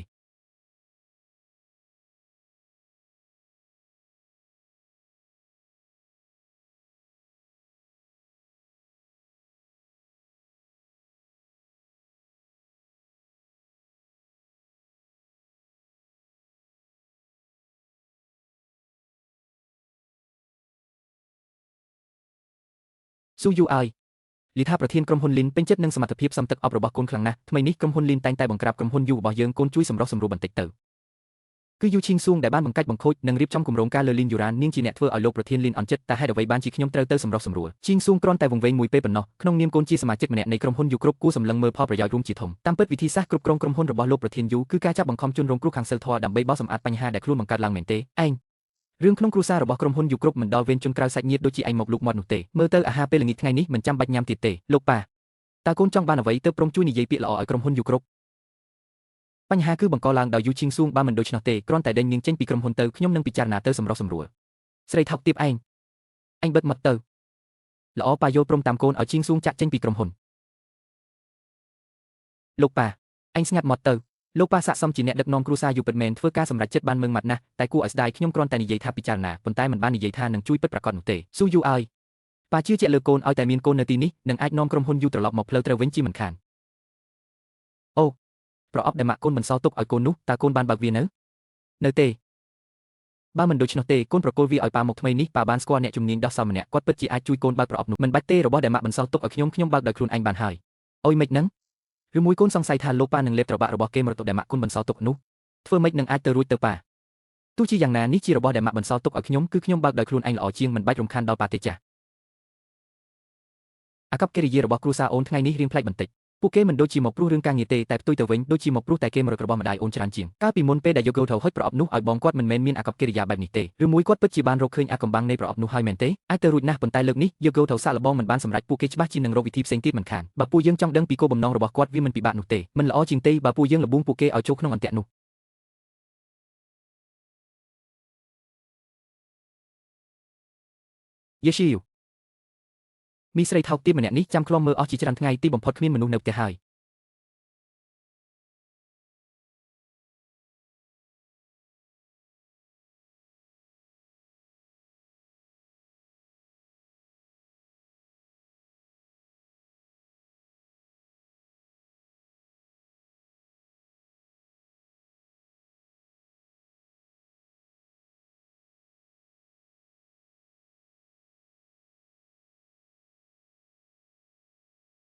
ស្រីចង្រៃទៅងាប់ទៅប្រយ័ត្នអញរបួសហើយមែនទេខ្ញុំមិនអីទេហេតុអីបានជារមាស់ម្លេះនាងឲ្យខ្ញុំហិតស្អីហ្នឹងនិយាយមកហេតុអីបានជានាងយកប្រអប់របស់ម៉ាក់ខ្ញុំរមាស់ណាស់គឺមនុស្សអាចកំបាំងម្នាក់គេចង់បានមនុស្សអាចកំបាំងស្អីគេនិយាយមកមនុស្សអាចកំបាំងនោះជាអ្នកណាមនុស្សអាចកំបាំងនោះចង់បានប្រអប់ពាក់ព័ន្ធនឹងមូលហេតុដែលម៉ាក់ខ្ញុំស្លាប់មែនទេតើម៉ាក់ខ្ញុំស្លាប់ដោយរបៀបណាឲ្យប្រាកដអញយកគ្រឿងក្រអូបនេះចេញសិនទៅបើមិននិយាយទេចាំរមាស់ស្លាប់ទៅចុះមិនបានទេបើខ្ញុំនិយាយពីរឿងបុរសម្នាក់នោះខ្ញុំច្បាស់ជាស្លាប់យ៉ាងវេទនាជាមិនខានស្រីចង្រៃខ្ញុំសុកចិត្តស្លាប់ក៏មិននិយាយដែរចឹងសៀវមីត្រូវបានបញ្ជូនទៅប៉ុស្តិ៍ប៉ូលីសហើយតែនាងមិនព្រមនិយាយអ្វីទាំងអស់ជាវយីកុំបារម្ភអីខ្ញុំបានរកឃើញថាជីវវ៉ាន់និងម្ដាយរបស់អ្នកធ្លាប់រៀននៅសាកលវិទ្យាល័យជាមួយគ្នាអ្នកទាំងពីរធ្លាប់មានទំនាក់ទំនងល្អនឹងគ្នាណាស់ម្យ៉ាងទៀតជីវវ៉ាន់គឺជាគ្រូពេទ្យដ៏ពូកែម្នាក់ប៉ុន្តែព័ត៌មានអំពីនាងត្រូវបានគេលាក់បាំងអស់ហើយគួរឲ្យស្ដាយកាលពីលើកមុនមិនអាចសួរនាំព័ត៌មានអ្វីពីលីសាវឈឹងបានសោះប៉ុន្តែលោកលីយ៉ាងណាក៏ជាកូនប្រុសរបស់លីសាវឈឹងនិងជីវវ៉ាន់ដែលប្រហែលជាធុកក្រអូបជួយឲ្យគេងលក់ស្រួលដែលកញ្ញាយកបានផលិតឡើងវាជាគំនិតច្នៃប្រឌិតដ៏ល្អមួយខ្ញុំគិតថាវាអាចពង្រីកទៅជាទីដែលថ្មីមួយទៀតបាននោះជាគំនិតដែលខ្ញុំទទួលបានពេលអានអត្ថបទមួយអ្វីដែលចៃដន្យនោះអ្នកនិពន្ធអត្ថបទនោះគឺជាម្ដាយរបស់លោកគឺលោកស្រីឃីវ៉ាន់គាត់ពិតជាពូកែណាស់ម្ដាយរបស់ខ្ញុំពិតជាពូកែណាស់មែនគ្រាន់តែគួរឲ្យស្ដាយគាត់បានចែកឋានទៅជាច្រើនឆ្នាំមកហើយខ្ញុំហៅថារាល់ព័ត៌មានទាំងអស់កាលពីលោកស្រីឃីវ៉ាន់នៅរស់ត្រូវបានគេបិទគប់អស់ហើយចុះតើគាត់បានធ្វើការស្រាវជ្រាវលើផ្នែកណាដែរម្ដាយរបស់ខ្ញុំបានចែកឋានទៅតាំងពីខ្ញុំនៅក្មេងរឿងរ៉ាវជាច្រើនអំពីគាត់ខ្ញុំចាំមិនសូវច្បាស់ទេតើខ្ញុំអាចសួរបានទេថាគាត់ស្លាប់ដោយសារអ្វីមិនដែរមើលទៅកញ្ញាយកហាក់ដូចជាចាប់អារម្មណ៍នឹងម្ដាយរបស់ខ្ញុំខ្លាំងណាស់អត់ទេខ្ញុំគ្រាន់តែមានការគោរពចំពោះអ្នកប្រកបអាជីពក្នុងវិស័យនេះប៉ុណ្ណោះទើបជ្រោខ្លួនសួរច្រើនបន្តិចអញ្ចឹងទេតើខ្ញុំស្មានថាកញ្ញាយកតាមសួរនាំពីគ្រួសារខ្ញុំព្រោះតែចាប់អារម្មណ៍នឹងខ្ញុំទៅវិញអគ្គនាយកឡើយនេះកំពុងឌឺដងដាក់ខ្ញុំមែនទេខ្ញុំគ្រាន់តែលេងសើចទេសុំទោសផងដែលខ្ញុំជ្រោជ្រោះលោកប្រធានលីតើអាចឲ្យខ្ញុំមើលមុខលោកបន្តិចបានទេកញ្ញាយូខ្ញុំធ្លាប់និយាយហើយថាមុខខ្ញុំមានស្នាមរបួសមិនដែលបង្ហាញមុខឲ្យអ្នកណាឃើញឡើយបើអ្នកមើលមុខខ្ញុំអ្នកត្រូវតែទទួលខុសត្រូវលើខ្ញុំតើអ្នកត្រៀមខ្លួនរួចរាល់ហើយឬនៅទទួលខុសត្រូវយ៉ាងម៉េចទៅប៉ាវលោកប្រធានលីញ៉ាំបាយជាការប៉ះពាល់មែនទេប្រគល់ខ្លួនប្រានឲ្យខ្ញុំរៀបការជាមួយខ្ញុំរៀបការមែនទេខ្ញុំអសរោះពេកហើយមើលទៅកញ្ញាយូហាក់ដូចជាគ្មានចំណាប់អារម្មណ៍លើខ្ញុំសោះខ្ញុំរៀងខូចចិត្តបន្តិចហើយលោកប្រធានលីតើស្នាមរបួសនៅលើដៃនេះកើតឡើងយ៉ាងម៉េចដែរអូគ្រាន់តែអំបែងពេងតែមុតបន្តិចបន្តួចប៉ុណ្ណោះកញ្ញាយូបារម្ភពីខ្ញុំខ្លាំងបែបនេះតើប្រញាប់ចង់រៀបការជាមួយខ្ញុំមែនទេដៃកូនប្រុសខ្ញុំត្រូវមុតហើយដៃលោកប្រធានលីក៏មានស្នាមរបួសថ្មីដែរលើលោកនេះមានរឿងចៃដន្យឲ្យច្រើនម្ល៉េះខ្ញុំត្រូវត្រឡប់ទៅពិនិត្យមើលស្នាមរបួសរបស់កូនខ្ញុំសិនខ្ញុំគ្រាន់តែនិយាយលេងប៉ុណ្ណោះលោកប្រធានលីខ្ញុំនៅមានការងារត្រូវធ្វើសូមលាសិនហើយយូស៊ូអ៊ីកំពុងស៊ើបសួររឿងម្ដាយរបស់ខ្ញុំប្រហែលជាវាតាក់ទងនឹងវត្ថុអនុស្សាវរីយ៍ដែលម្ដាយនាងបន្សល់ទុកជួយស៊ើបអង្កេតឲ្យខ្ញុំបន្តិចក្រៅពីនេះជួយខ្ញុំអាឡូអគ្គនាយកស៊ូមែនទេថ្មីនេះមានគម្រោងថ្មីមួយយូរ៉ូលើកនេះខ្ញុំមកគឺចម្បងដើម្បីសុំទោសនាងរឿងកាលពីមុនគឺខ្ញុំខុសចំពោះនាងហើយវ៉ៃមីងយូព្រឹកមិញអញទៅតែមើលងាយខ្ញុំជាមួយយូឈីងស៊ុងសោះឥឡូវបែរជារត់មកសុំទោសខួរក្បាលអញមានបញ្ហាហើយមែនទេម្យ៉ាងទៀតថ្ងៃនេះខ្ញុំមកគឺដើម្បីចរចាកិច្ចសហការគ្មានពេលនិយាយរឿងឥតប្រយោជន៍ជាមួយអញទេយូរ៉ូខ្ញុំដឹងថានាងមិនជឿខ្ញុំទេតែពេលនេះខាងយើងទាំងពីរកំពុងតែត្រៀមសហការគ្នាហើយយកបែបនេះចុះពួកយើងផឹកស្រាមួយកែវនេះដើម្បីទុកចោលរឿងគំនុំការពីមុនសិនតើយ៉ាងម៉េចដែរទុកចោលរឿងហ្នឹងវ៉ៃមីងយូកាលពីមុនអញដាក់ថ្នាំខ្ញុំដើម្បីបំផ្លាញភាពស្អាតស្អំរបស់ខ្ញុំឥឡូវចង់ឲ្យខ្ញុំទុកចោលវាដីលើលោកនេះតើមានរឿងងាយស្រួលបែបហ្នឹងពីអង្ការប្រាប់អញទៅចុះខ្ញុំគ្មានថ្ងៃអត់ទោសឲ្យអញជាដាច់ខាតមើលទៅកិច្ចសហការថ្ងៃនេះគ្មានការចាំបាច់ត្រូវនិយាយគ្នាទៀតទេ ស្រីចង្រៃខ្ញុំឲ្យតម្លៃនាងហើយណាលេងខ្ញុំទៅលេងរីល្អតាលេងឆ្អែតហើយចាំលេងនាង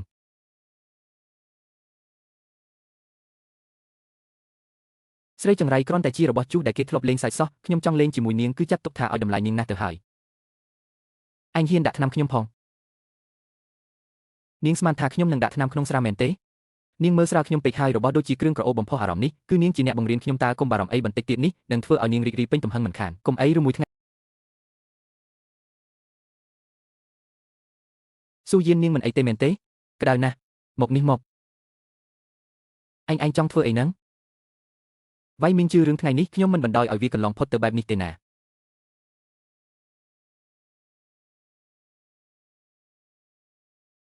ខ្ញុំពិបាកខ្លួនណាស់ជួយខ្ញុំផងបានទេស៊ូយៀនមិនបានទេណាជួយខ្ញុំផងបានទេនេះជាការផ្ដួចផ្ដើមរបស់នាងខ្លួនឯងទេណាអីចឹងនាងរត់មិនរួចទេ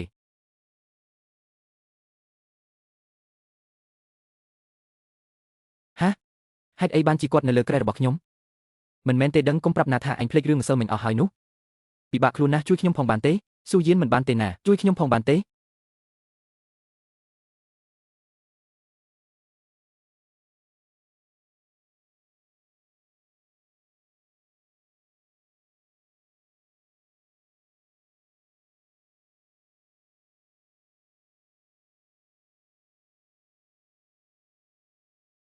ទទួលខុសត្រូវតើខ្ញុំត្រូវទទួលខុសត្រូវរឿងអីចំពោះអ្នកស៊ូយៀតចាប់តាំងពីខ្ញុំបាត់បង់ការចងចាំមកខ្ញុំស្គាល់តែអ្នកនឹងអានប៉ុណ្ណោះឥឡូវនេះអ្នកកេងជាមួយខ្ញុំទៀតហើយភាពស្អាតស្អំរបស់ខ្ញុំគឺថ្លៃណាស់ណាខ្ញុំប្រាប់អ្នកតើអ្នកមិនចង់ទទួលខុសត្រូវទេអីល្អចង់ឲ្យទទួលខុសត្រូវមែនទេឲ្យអ្នកទាំងអស់គ្រប់គ្រាន់ហើយមែនទេរឿងការពីយប់មិញមិនអនុញ្ញាតឲ្យនិយាយទៀតទេយេស៊ូយៀតអ្នកពូកែណាស់សំបីតែសម្ដីបែបនេះក៏អ្នកគិតឃើញដែរអូយខ្ញុំមិនចង់បានលុយរបស់អ្នកទេខ្ញុំគ្រាន់តែចង់បានឋានៈមួយប៉ុណ្ណោះសង្ឃឹមខ្ពស់ពេកហើយឋានៈគឺគ្មានទេយ៉ាងច្រើនបំផុតគឺយកលុយទៅម្យ៉ាងទៀតបើនិយាយពីទំនាក់ទំនងប្រុសស្រីគឺច្បាស់ណាស់ថាខ្ញុំជាអ្នកខាតបង់ស៊ូយៀតអ្វីដែលខ្ញុំនិយាយគឺចេញពីចិត្តពិតប្រាកដខ្ញុំមានអារម្មណ៍ថាអ្នកមិនមែនគ្មានមនោសញ្ជាតិណាចំពោះខ្ញុំនោះទេខ្ញុំពិតជាស្មោះត្រង់ចំពោះអ្នកនឹងអានតើយើងទាំងពីរមិនអាចសាកល្បងមើលបានទេអីខ្ញុំធ្លាប់និយាយហើយថាមិនអាចទៅរួចទេស៊ូយៀតហេតុអ្វីបានជាស៊ូយៀតនៅតែមិនព្រមទទួលយកខ្ញុំអីចឹងបំផ្លាញខ្ញុំអស់ហើយឋានៈរបស់ខ្ញុំនឹងមិនបាច់មានវត្តមានទៀតទេ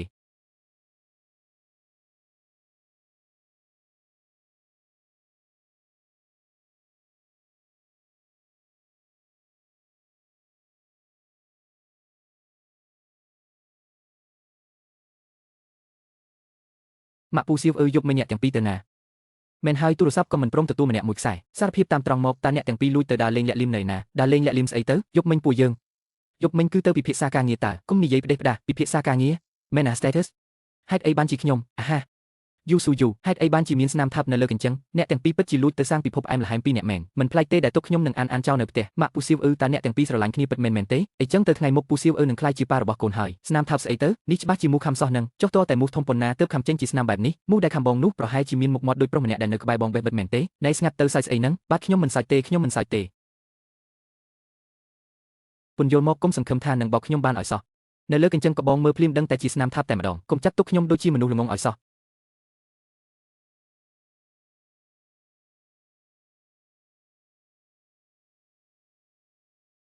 ពេលនេះខ្ញុំគិតតែពីរឿងសងសឹកប៉ុណ្ណោះ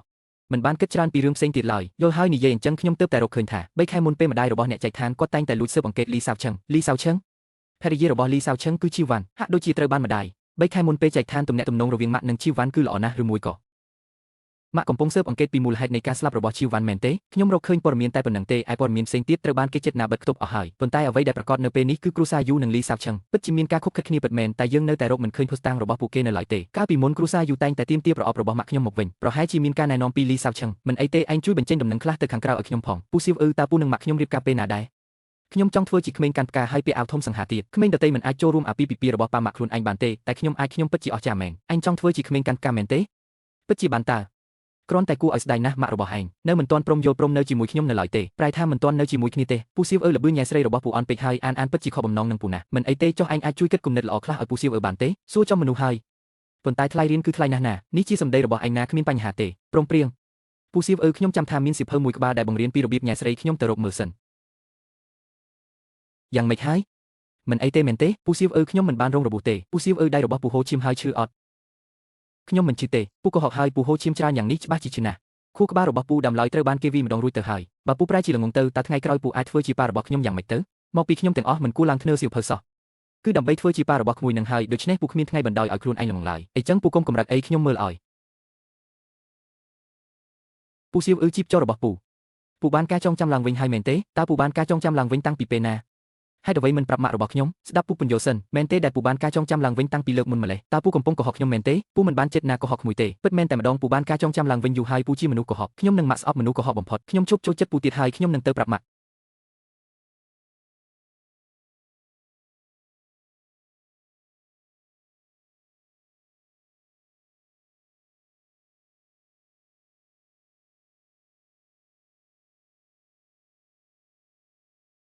ពូសៅពូមិនអីទេមែនទេភ័យស្លាប់ហើយគ្មានរបួសក្នុងទេណាអំបញ្ញមិញក្មួយមិនមែនកំពុងខឹងពូទេអេមិនក៏ស្រាប់តែសប្បាយចិត្តយ៉ាងនេះខ្ញុំពិតជាកំពុងខឹងមែនតើតែពូរងរបួសដោយសារជួយខ្ញុំម៉ាក់ខ្ញុំនិយាយថាកើតមកជាមនុស្សត្រូវដឹងគុណគេខ្ញុំមិនអាចចោលពូបានទេម៉ាក់របស់ក្មួយពិតជាប្រដៅក្មួយបានល្អណាស់ប្រសិនបើក្មួយពិតជាកូនរបស់ពូពិតជាល្អណាស់ពិតមែនហើយម៉ាក់ខ្ញុំល្អខ្លាំងណាស់ឃើញថាក្នុងនាមពូបានជួយខ្ញុំលើកលែងទោសឲ្យមួយដងចុះនិងផ្ដល់ឱកាសឲ្យពូពន្យល់ហេតុអ្វីបានជាធ្វើពុតជាបាត់ការចងចាំបោកប្រាស់ខ្ញុំនិងម៉ាក់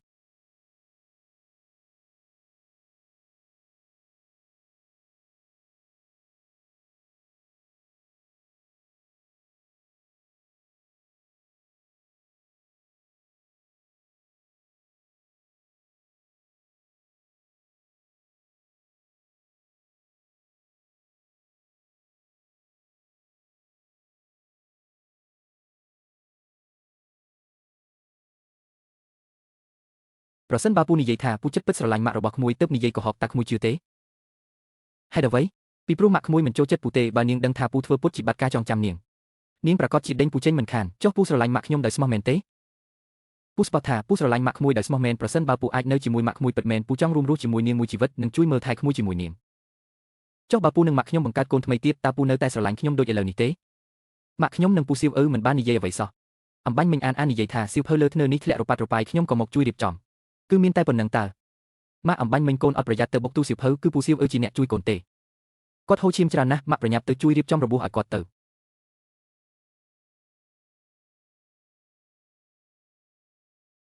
មិនក៏របួសធ្ងន់ធ្ងរម្លេះ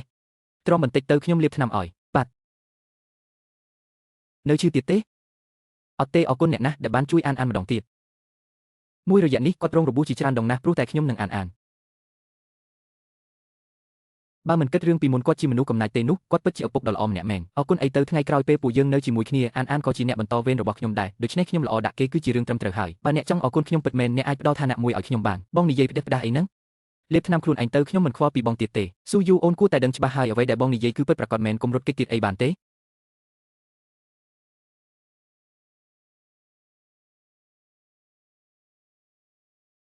ខ្ញុំត្រូវទៅធ្វើការទៀតអញលាបថ្នាំខ្លួនឯងទៅ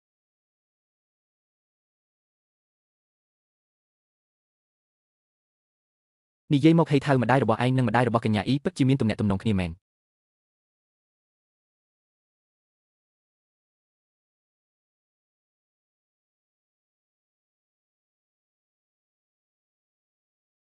ស្រីត្រកូលឈិនម្នាក់នេះមិនពិបាកទប់ទល់ដូចដែលលោកអ៊ីបាននិយាយនោះទេ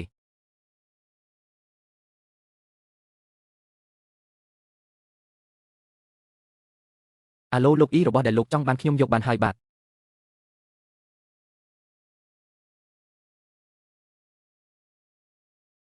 ថាតើលោកអ៊ីជាអ្នកណាគឺនៅមិនទាន់ប្រកាសនៅឡើយទេលោកទាំងពីរអញ្ជើញពិសាតែប្រអប់នោះខ្ញុំបានឲ្យអាល្អិតនោះយកបានហើយប្រអប់ដែលលីនវ៉ាន់សៀងបន្សល់ទុកតើវាជាប្រភេទល្អបំផុតគ្រាន់តែចាក់តែសោះមិនក៏យឺតយ៉ាវម្លេះចេញទៅចាស់គួរឲ្យស្ដាយខ្ញុំត្រូវតាមដានឪពុកកូនត្រកូលជាងឲ្យស្អិតបើមិនដូច្នោះទេច្បាស់ជាអាចទទួលបានព័ត៌មានច្រើនជាងនេះអគ្គនាយកឈិនលោកទាំងពីរនៅលោកម្ចាស់ពីថ្ងៃនេះមុខរបស់ខ្ញុំកាត់បោសចេញខ្ទុះមិនអាចឲ្យគេឃើញបានទេខ្ញុំនិយាយម្ដងទៀតដោះម៉ាស់ចេញលោកម្ចាស់មុខរបស់ខ្ញុំពិតជាគួរឲ្យខ្លាចណាស់ខ្លាចធ្វើឲ្យខូចភ្នែកលោកទាំងពីរបើគ្មានការងារអ្វីទេខ្ញុំសូមទៅធ្វើការសិនហើយកុំកម្រើកលោកទាំងពីរទោះបីជាអ្នកមានអំណាចនិងទ្រព្យសម្បត្តិក៏មិនអាចមកធ្វើបាបបុគ្គលិកបម្រើម្នាក់ដូចជាខ្ញុំដែរវីវហើយប្រសិនបើលីសាវឈឹងដឹងពីអត្តសញ្ញាណពិតរបស់ខ្ញុំគេច្បាស់ជាមិនលែងខ្លួនខ្ញុំឡើយប៉ាតាតាំងពីពេលណាដែលប៉ាចេះអាងអំណាចគេមកធ្វើបាបមនុស្សបែបនេះឮថាទំនាក់ទំនងរបស់ប៉ានិងឪពុករបស់គេមិនសូវល្អទេខ្ញុំគ្រាន់តែមានអារម្មណ៍ថាមើលទៅបុគ្គលិកបម្រើម្នាក់នេះសាំភ្នែកទើបចង់បញ្ជាក់ពីអត្តសញ្ញាណនាងបើឯងការពារនាងខ្លាំងម្ល៉េះឬមួយក៏ឯងស្គាល់នាងហើយចុះឯងពាក់របាំងមុខធ្វើអីខ្ញុំពាក់របាំងមុខគ្រាន់តែដើម្បីបិទបាំងរបួសរបស់ខ្ញុំប៉ុណ្ណោះខ្ញុំនិងនាងមិនស្គាល់គ្នាតតែសោះគឺគ្រាន់តែចង់ប្រឆាំងជាមួយប៉ាប៉ុណ្ណោះតើឯងរងរបួសតាំងពីពេលណាកុំគិតថាធ្វើពុតជាបារម្ភពីខ្ញុំហើយខ្ញុំនឹងអត់ទោសឲ្យប៉ាឲ្យសោះប្រធានលីប្រអប់នៅណានៅទីនេះឥតប្រយោជន៍ប្រអប់នេះជាប្រអប់ខ្លាំងខ្លាយទេ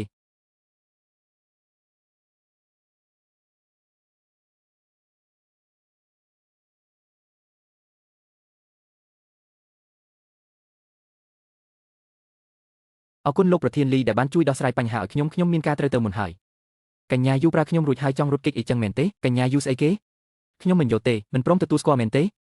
ល្អតាអញ្ចឹងឥឡូវនេះខ្ញុំនឹងនាំនាងទៅចំពោះមុខលីសៅឈឹងដោះម៉ាស់ចេញហើយបញ្ជាក់គ្នាមើលថាយ៉ាងម៉េចដែរហើយអ្វីក៏ម្នាក់សុទ្ធតែពិបាកទប់ទល់ម្លេះប៉ុន្តែដោយសារគាត់ទើបតែចំណាំខ្ញុំបានហើយមិនបានទម្លាយរឿងខ្ញុំអញ្ចឹងគាត់ប្រហែលជាមិនក្បត់ខ្ញុំទេកញ្ញាយូនិយាយត្រង់បែបនេះខ្ញុំពិតជាប៉ុន្តែតានាងគួរតែពន្យល់បន្តិចទេថាហើយអ្វីបានជាត្រូវខ្លាញ់ខ្លួនដើម្បីលួចស្ដាប់ការសន្ទនារវាងលីសៅឈឹងនិងឪពុករបស់នាងនេះជាអាចកំបាំងផ្ទាល់ខ្លួនរបស់ខ្ញុំមិនងាយស្រួលនឹងប្រាប់លោកប្រធានលីទេជួបគ្នាលើកមុនកញ្ញាយូនៅនិយាយថាពេញចិត្តខ្ញុំខ្លាំងណាស់តើលើកនេះបែរជាប្រុងប្រយ័ត្ននឹងខ្ញុំទៅវិញធ្វើឲ្យខ្ញុំខូចចិត្តណាស់បើលោកប្រធានលីចង់ដឹងអាចកំបាំងរបស់ខ្ញុំលោកឲ្យខ្ញុំមើលមុខលោកទៅខ្ញុំនឹងប្រាប់អាចកំបាំងទាំងអស់ប្រាប់លោកល្អទេកញ្ញាយូចង់មើលមុខខ្ញុំគ្រាន់តែយកអាចបង profile យូតើអ្នកជាអ្នកណាបង profile យូខ្ញុំគឺឈិនយូតើពួកយើងធ្លាប់ជួបគ្នានៅឯពិធីជប់លៀងពីមុនមកប៉ុន្តែហេតុអ្វីបានជាបងពាក់របាំងមុខអញ្ចឹងខ្ញុំស្ទើរតែចំណាំបងមិនបានទៅហើយលីហ្វាយូរីថាផ្ទៃមុខរបស់គេបានរងរបួសនិងខូចទ្រង់ទ្រីកាលពីច្រើនឆ្នាំមុនប៉ុន្តែកាលពីអំបញ្ញមិញឪពុករបស់គេនិងស្ត្រីម្នាក់នេះសុទ្ធតែបានសួរគេថាហេតុអ្វីបានជាពាក់របាំងមុខប្រហែលជាគេមិនបានខូចមុខតតែសោះក៏ថាបានរឿងរបស់ខ្ញុំមិនទាន់ដល់វេននាងមកចេះដឹងឡើយបង profile យូតើអ្នកបម្រើម្នាក់នេះជាអ្នកណាហេតុអ្វីបានជាបងនៅជាមួយមនុស្សស្រីប្រភេទនេះទៅវិញថយចេញទៅមីស្រីថោកទាបចង្រៃនេះហ៊ានលបួងបង profile យូផងបង profile យូត្រូវតែជារបស់ខ្ញុំយូស៊ូយូនាងស្រីថោកទាបនាងហ៊ានចាត់មនុស្សមកលេងចង្រៃនឹងខ្ញុំធ្វើឲ្យខ្ញុំខ្លាចជាតៃកម្មហើយថែមទាំងធ្វើឲ្យគ្រួសារវ័យរបស់ខ្ញុំខ្សែធនទៀតថ្ងៃនេះអញនឹងសម្លាប់នាងឲ្យស្លាប់វ៉ៃមីនស៊ឺកុំមកធ្វើជាឆ្កែឆ្កួតខំគេខំអញផ្ដេសផ្ដាស់តើខ្ញុំធ្លាប់រកមនុស្សមកកំទេចអញតាំងពីពេលណាបើមិនមែនជានាងតើជាអ្នកណាទៅទៀតមីស្រីថោកទាបថ្ងៃនេះអញនឹងសម្លាប់នាង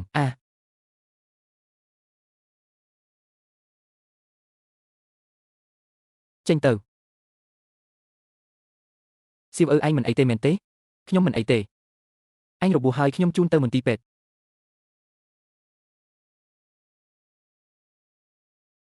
វ៉ៃមីងជឺមើលទៅមេរៀនដែលផ្ដល់ឲ្យអញនៅមិនទាន់ធ្ងន់ធ្ងរគ្រប់គ្រាន់ទេមីងសៀខ្ញុំជឿពោះបន្តិចខ្ញុំនឹងទៅសួរសុខទុក្ខម៉ាក់បន្តិចទៀត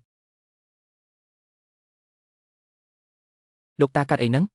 លោកតាមិនស្រួលខ្លួនមែនទេមុខក្មេងម្នាក់នេះដូចហួយយូកាលពីក្មេងខ្លាំងណាស់លោកតាកុំអាននិយាយអីខ្ញុំជួយមើលលោកតាសុខភាពលោកតាមិនសូវល្អទេប៉ុន្តែសង្កត់ត្រង់នេះអាចជួយសម្រាលការឈឺចាប់បានតើលោកតាធូរស្រាលខ្លះហើយឬនៅធូរច្រើនហើយអរគុណណាស់ក្មេងតូចអាយុប៉ុណ្ណឹងសោះចេះក្បួនពេទ្យទៅហើយ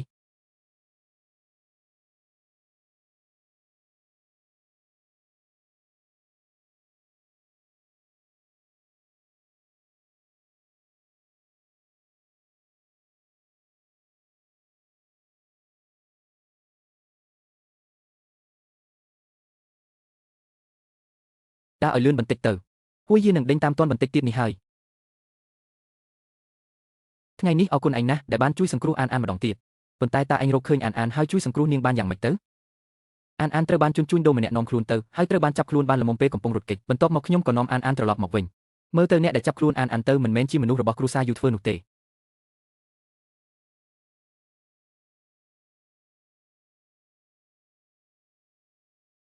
ជីវយា2ថ្ងៃទៀតគឺជាថ្ងៃខួបស្លាប់របស់ម្ដាយអញហើយអញចាំនាំអានទៅសែនព្រេនផងចម្លែកណាស់ប៉ុន្មានឆ្នាំមកនេះជាលើកទី1ហើយដែលយូក៏និយាយរំលឹកពីម៉ាក់ថែមទាំងស្រាប់តែឲ្យខ្ញុំនាំអានទៅជាចម្លែកណាស់ច្រើនឆ្នាំមកនេះជាលើកដំបូងហើយដែលយូក៏និយាយរំលឹកពីម៉ាក់ហើយថែមទាំងស្រាប់តែឲ្យខ្ញុំនាំអានមកជាមួយទៀត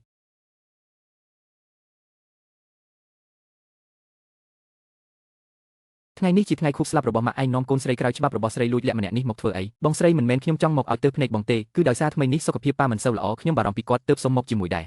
បានហើយស៊ូយីគេមកដល់ទៅហើយកុំប្រកាន់ច្រើនអីនេះជាអានមែនទេមកឲ្យលោកតាអប់បន្តិចមកមិនស្រួលទេធម្មតាយូកូស្អប់អានខ្លាំងណាស់មិនក៏ថ្ងៃនេះរាក់ទាក់ខ្លាំងម្ល៉េះលោកតាជាលោកតារបស់ខ្ញុំលោកតារបស់អ្នកដទៃសុទ្ធតែឲ្យកាដូជូបមុខតែលោកតាមិនដែលឲ្យខ្ញុំសោះពិតណាស់លោកតារៀបចំកាដូឲ្យចៅរួចហើយគ្រាន់តែថ្ងៃនេះលោកតាភ្លេចយកមកតាមខ្លួនមិនអីទេអីចឹងលោកតាវេលលុយឲ្យខ្ញុំខ្លះមកគិតថាអ្នកជាលោកតាបង្កើតរបស់ខ្ញុំមិនសុំច្រើនទេលោកតាឲ្យខ្ញុំតែ2-3លានដើម្បីជាការគិតគូរបន្តិចទៅបានហើយ2-3លាន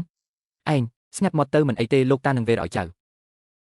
អរគុណលោកតាពិតជាមនុស្សល្អមែនឥឡូវនេះអាចឲ្យលោកតាអបបន្តិចបានទេបាទចៅទៅសែនជូនលោកយាយទៅ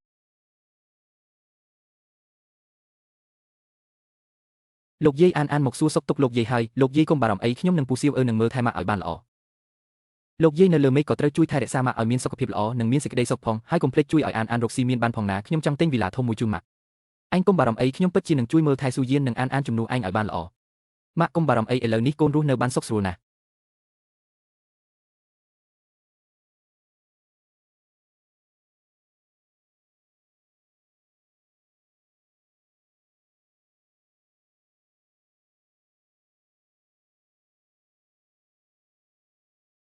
យូស៊ូយៀនអញហ៊ានធ្វើបាបកូនប្រុសរបស់ខ្ញុំផងខាក់ស្ដោះច្បាស់ណាស់ថាជាអាថោកទាបតូចរបស់អញទេតើដែលខំខ្ញុំមុនពិតជាកូនឥតខាន់ស្លាមានម៉ែបង្កើតតែគ្មានឥតប្រដៅមែនសូម្បីតែមនុស្សនៅក្រោមបង្គាប់ខ្ញុំក៏ខ្ញុំមិនចង់ទុកដែរខ្ញុំមិនយកទាស់នឹងកំចាត់អញចោលផ្ទាល់នោះទេអគ្គនាយកយូនេះគ្រាន់តែជាការយល់ច្រឡំប៉ុណ្ណោះល្មមហើយខ្ញុំប្រមានពួកឯងទៅថ្ងៃមុខនៅឲ្យឆ្ងាយពីកូនប្រុសខ្ញុំទៅបើពួកឯងហ៊ានធ្វើបាបកូនប្រុសខ្ញុំម្ដងទៀតកុំបន្ទោសថាខ្ញុំគ្មានការយោគយល់ឲ្យសោះពួកយើងទៅមីស្រីថោកទាបគួរឲ្យងប់ម្នាក់នេះហេតុអ្វីនឹងមុខរបស់ខ្ញុំរមាស់ខ្លាំងម្ល៉េះអានអំបាញ់មិញភ័យខ្លាចដែរទេប្រកាសជាអត់ទេកូនលួចដាក់ថ្នាំលើខ្លួនស្រីចិត្តអាក្រក់ម្នាក់នោះនាងនឹងមិនហ៊ានចេញមុខជួបអ្នកណាជារយៈពេលយូរមិនខាននរណាប្រាឲ្យនាងចូលចិត្តធ្វើបាបម៉ាក់របស់កូនធ្វើអីកូនឯងនេះពិតជាខូចខើឆ្លាតវៃមែនប៉ុន្តែហេតុអ្វីបានជាយូឈីងស៊ូងស្រាប់តែធ្វើបាបអានទៅវិញកូនក៏មិនដឹងដែរប៉ុន្តែកូនមានអារម្មណ៍ថាស្រីចិត្តអាក្រក់ម្នាក់នោះចង់បោចសក់កូនប៉ុន្តែកូនក៏មិនច្បាស់ថានាងបោចបានឬអត់ដែរបោចសក់ហេមិនដឹងជាមីយូស៊ូយៀនវាធ្វើស្អីដាក់ខ្ញុំទេបានជាធ្វើឲ្យមុខខ្ញុំរមាស់ខ្លាំងយ៉ាងនេ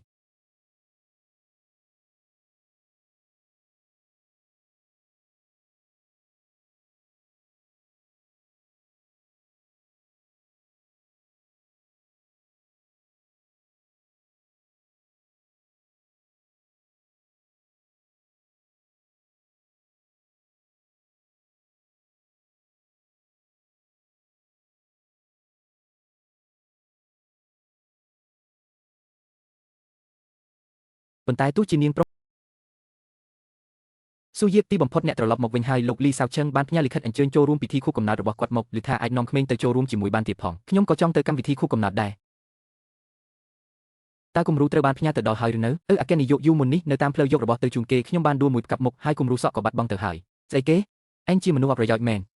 ធ្វើឲ្យបាត់គំរូតើឲ្យខ្ញុំទៅបកស្រាយជាមួយលោកលីយ៉ាងម៉េចទៅហេតុអ្វីបានជាអ្នកនៅទីនេះនរណាអនុញ្ញាតឲ្យអ្នកចូលមកក្នុងសាលពិធីនេះពិតណាស់គឺម្ចាស់ពិធីជាអ្នកអញ្ជើញខ្ញុំមកម្យ៉ាងទៀតទីកន្លែងនេះក៏មិនមែនជារបស់អ្នកបើកដែរពូកែសម្ដីណាស់តើអ្នកគឺយូស៊ូយៀបមែនទេខ្ញុំបានឲ្យគេស៊ើបប្រវត្តិអ្នករួចហើយស្រីដែលកាលពី5ឆ្នាំមុនទៅលួចលាក់ជាមួយប្រុសមិនដឹងមុខរហូតមានផ្ទៃពោះមុនការឲ្យបង្កើតកូនឥតខាន់ស្លាដូចជានាងសំនឹងមកលប៊ូងបងហ្វាយយូរបស់ខ្ញុំដែរទៅខ្ញុំប្រមាននាងណាចូលនៅឲ្យឆ្ងាយពីបងហ្វាយយូរបស់ខ្ញុំទៅខ្ញុំនិងលោកលីគ្រាន់តែជាដៃគូសហការគ្នាប៉ុណ្ណោះផ្ទុយទៅវិញគឺនាងទេបើមានពេលមកលោឡានៅទីនេះគួរតែទៅពិនិត្យខួរក្បាលរបស់នាងទៅល្អជាងឯងហ៊ានជិតខ្ញុំផងហ៎ស្រីថោកទាបឯងបងហ្វាយយូស្រីថោកទាបម្នាក់នេះមិនត្រឹមតែជាខ្ញុំទេថែមទាំងវីខ្ញុំទៀតផងបងត្រូវតែជួយរកយុទ្ធធម៌ឲ្យខ្ញុំណាមីងចិត្តអាក្រក់សមត្ថភាពសម្ដែងរបស់មីងល្អខ្លាំងណាស់ប្រកាសជាធ្លាប់ទទួលបានពានរង្វាន់ច្រើនណាស់មែនទេបិទមាត់ទៅអាសត្វឥតខាន់ស្លាឯងមានសិទ្ធិស្អីមកឌឺដងឲ្យយើងនាងបែរជាប្រើសម្ដីអាក្រក់បែបនេះដាក់ក្មេងទៅរួចមើលទៅកញ្ញាយ៉ាវប្រហែលជាធ្លាប់ខ្លួនធ្វើចរិតកាច់សាហាវច្រឡះបើបែបនេះហើយគ្រូសាលីរបស់យើងមិនស្វាគមន៍ទេនរណានៅទីនោះអូសនាងចេញទៅក្រៅឲ្យខ្ញុំបងហ្វាយយូសុំទោសផងកញ្ញាយូដែលធ្វើឲ្យអ្នកនិងកូនត្រូវភ័យខ្លាចកញ្ញាយូលោកលីឲ្យអញ្ជើញចូលជួបយូឈីងពួកយើងជួបគ្នាទៀតហើយលោកលីអូលោកតាកាពីថ្ងៃមុនដែលឈឺនៅក្នុងបន្ទប់ទឹកមែនទេតាមពិតថ្ងៃនេះជាថ្ងៃខួបកំណើតរបស់លោកតាសោះកូនធ្លាប់ជួបលោកតាម្នាក់នេះតាំងពីពេលណាម៉ាក់គឺនៅថ្ងៃដែលម៉ាក់របួសនឹងណាកូនឈឺពោះក៏ទៅបន្ទប់ទឹកពេលនោះលោកតាម្នាក់នេះឈឺហើយលោកតាក៏បានរួមចំណែកយ៉ាងធំធេងដល់កូនជ្រូកសន្សំលុយរបស់កូនដែរមិនប្លែកទេដែលលីសាវឈឹងឆ្ងល់ពីអានតាមពិតគាត់បានជួបអានតាំងពីយូរមកម្លេះពិតមែនហើយលើកមុនសំណាងបានអានជួយសង្គ្រោះខ្ញុំអូតាមពិតគឺបែបនេះសោះបើលោកមិនអីទេពួកយើងសុំលាសិនហើយយូឈីងពុកគ្រាន់តែចង់ជែកជាមួយកញ្ញាយូបន្តិចបន្តួចប៉ុណ្ណោះម្យ៉ាងទៀតពុកជាឪពុករបស់កូនហេតុអ្វីក៏តែងតែរុញច្រានពុកបែបនេះតាមពិតលោកតាម្នាក់នេះជាប៉ារបស់ពូអានសោះខ្ញុំគ្មានអ្វីត្រូវជែកជាមួយលោកទេពូយើងទៅយ៉ាប់ហើយលោកតារាជំងឺឡើងវិញហើយបើមិនគ្រប់គ្រងទាន់ពេលទេនឹងស្លាប់មិនខានលើកនេះចៅជួយលោកតាទៀតហើយមិនអីទេលោកតាលីលោកតាពិតជាមនុស្សល្អមែននេះជាលើកទី2ហើយដែលលោកតាឲ្យលុយកូននឹងបញ្ចុះតម្លៃជូនលោកតាហើយពេលខ្ញុំរើជំងឺទាំងពីរលើកសុទ្ធតែបានចៅជួយសង្គ្រោះមើលទៅពួកយើងពិតជាមាននិស្ស័យនឹងគ្នាណាស់ហេលោកលីត្រូវការឲ្យខ្ញុំជួយហៅគ្រូពេទ្យជូនទេមិនបាច់ទេខ្ញុំបានធូរស្រាលច្រើនហើយយូឈីងអានគឺជាគ្រូពេទ្យដ៏អាថ៌កំបាំងម្នាក់នោះមែនទេលោកលីនិយាយលេងសាច់ហើយអាននៅតូចម្លេះធ្វើម៉េចអាចជាគ្រូពេទ្យទឹកទៅកើតគេគ្រាន់តែស្គាល់ចំណុចសរសៃខ្លះប៉ុណ្ណោះច្រើនឆ្នាំមកនេះគ្រូពេទ្យល្បីជាច្រើនមិនអាចព្យាបាលជំងឺខ្ញុំជាសះស្បើយឡើយតែអានបែរជាអាចជួយសម្រាលការឈឺចាប់របស់ខ្ញុំបានទៅវិញកញ្ញាយូខ្ញុំពិតជាចង់ស្វែងរកការព្យាបាលដោយស្មោះហើយក៏សង្ឃឹមថាកញ្ញានឹងប្រាប់ការពិតដល់ខ្ញុំដែរបើលោកគ្មានការអ្វីទេពួកយើងសុំលាសិនហើយហានយៀតខ្ញុំទើបតែចង់សួរឯងហេតុអីការជួបគ្នាលើកនេះឯងពាក់ស្រោមមុខរហូតចឹងលោកលីធ្លាប់និយាយថាមុខរបស់គាត់មានស្លាកស្នាមដោយសារតែរបួសទើបត្រូវពាក់ស្រោមមុខបែបនេះអូហានយៀកហេតុអីខ្ញុំមិនចាំថាឯងធ្លាប់រងរបួសសោះចឹងនៅទីនេះគ្មានអ្នកក្រៅទេបើមិនសូវដោះវាចេញទៅហើយឲ្យអានជួយមើលឲ្យគេចេះវិទ្យាសាស្ត្រប្រហែលជាអាចជួយឯងបានលីសាវឈឹងច្បាស់ជាស្មានដឹងថាស៊ូយុនមិនដឹងពីអត្តសញ្ញាណពិតរបស់ខ្ញុំទើបគេមានបំណងចង់ញុះញង់ស៊ូយុនដាំឡើយក៏សង្ស័យលើខ្ញុំរួចទៅហើយបើដឹងថាខ្ញុំបោកប្រាស់នាងទៀតម៉ាក់ខ្ញុំឈឺពោះណាស់អ្នកទាំងពីរសុំទោសផងពួកយើងសុំខ្លួនសិនហើយរឿងដែលកញ្ញាយូចង់លួចសក់របស់អានក៏ជាគំនិតរបស់ឯងដែរមែនទេខ្ញុំប្រាប់ឯងរួចហើយថាអានមិនមែនជាកូនរបស់ខ្ញុំទេហានយៀកឯងនៅចង់លាក់បាំងដល់ពេលណាទៀត អានចេះវិជ្ជាពេទ្យគឺដោយសារតែនាងឆ្លាតវាមិនពាក់ព័ន្ធនឹងម្ដាយរបស់ខ្ញុំទេខ្ញុំបានធ្វើតេស្ត DNA រួចហើយនាងពិតជាមិនមែនជាកូនរបស់ខ្ញុំមែនលីអ៊ឺមិនដូចជានិយាយកុហកទេដូច្នេះគាត់ពិតជាគិតថាអានមិនមែនជាកូនរបស់គាត់មែនគួរឲ្យស្ដាយដែលមនុស្សល្ងងដែលសហការជាមួយគាត់បានធ្វើឲ្យបាត់សំណាក់គំរូរបស់អានទៅហើយហួយយាយតាឯងមិនដែលគិតទេថាលទ្ធផលនៃការស៊ើបអង្កេតរបស់ឯងមានបញ្ហាស្អីគេរូបរាងរបស់អានគឺដូចបេះបិទទៅនឹងឯងកាលពីក្មេងម្ដាយរបស់ឯងរៀនពេទ្យហើយនាងនៅក្មេងសោះតែមានចំណេះដឹងវិទ្យាសាស្ត្រខ្ពង់ខ្ពស់ម្ល៉េះលើโลกនេះមានរឿងចៃដន្យឲ្យច្រើនបែបនឹងឯណាទោះជាចៃដន្យឬអត់ក៏មិនពាក់ព័ន្ធនឹងឯងដែរចាប់ពីពេលនេះទៅខ្ញុំព្រមានឯងគួរតែនៅឲ្យឆ្ងាយពីស៊ូយុននិងអានទៅល្អជាងលីសាវឆឹងមករកអានដោយមានបំណងមិនល្អទេប៉ុន្តែសម្ដីរបស់គាត់ក៏មានហេតុផលដែរអានកូនមានអារម្មណ៍ថាពូអំបញ្ញមិញនេះដូចជាពូសៀវទេមិនដូចតតែសោះលោកប្រធានលីម្នាក់នោះជាលោកប្រធានផ្ដាច់ការចំណែកពូសៀវគឺជាឪពុកចុងនាពេលអនាគតរបស់ខ្ញុំពូសៀវល្អជាងមិនដូចគ្នាតតែសោះម៉ាក់វងវិញហើយមិនដូចមែនទេឬមួយក៏ម៉ាក់គិតច្រើនពេកហើយពូសៀវជាមនុស្សល្ងងធំណាស់រហូតមកដល់ពេលនេះនៅតែមិនទាន់តាមញ៉ែម៉ាក់បានសម្រេចទៀតហើយម៉ាក់ចិត្តចាប់កន្ទុយគាត់បានហើ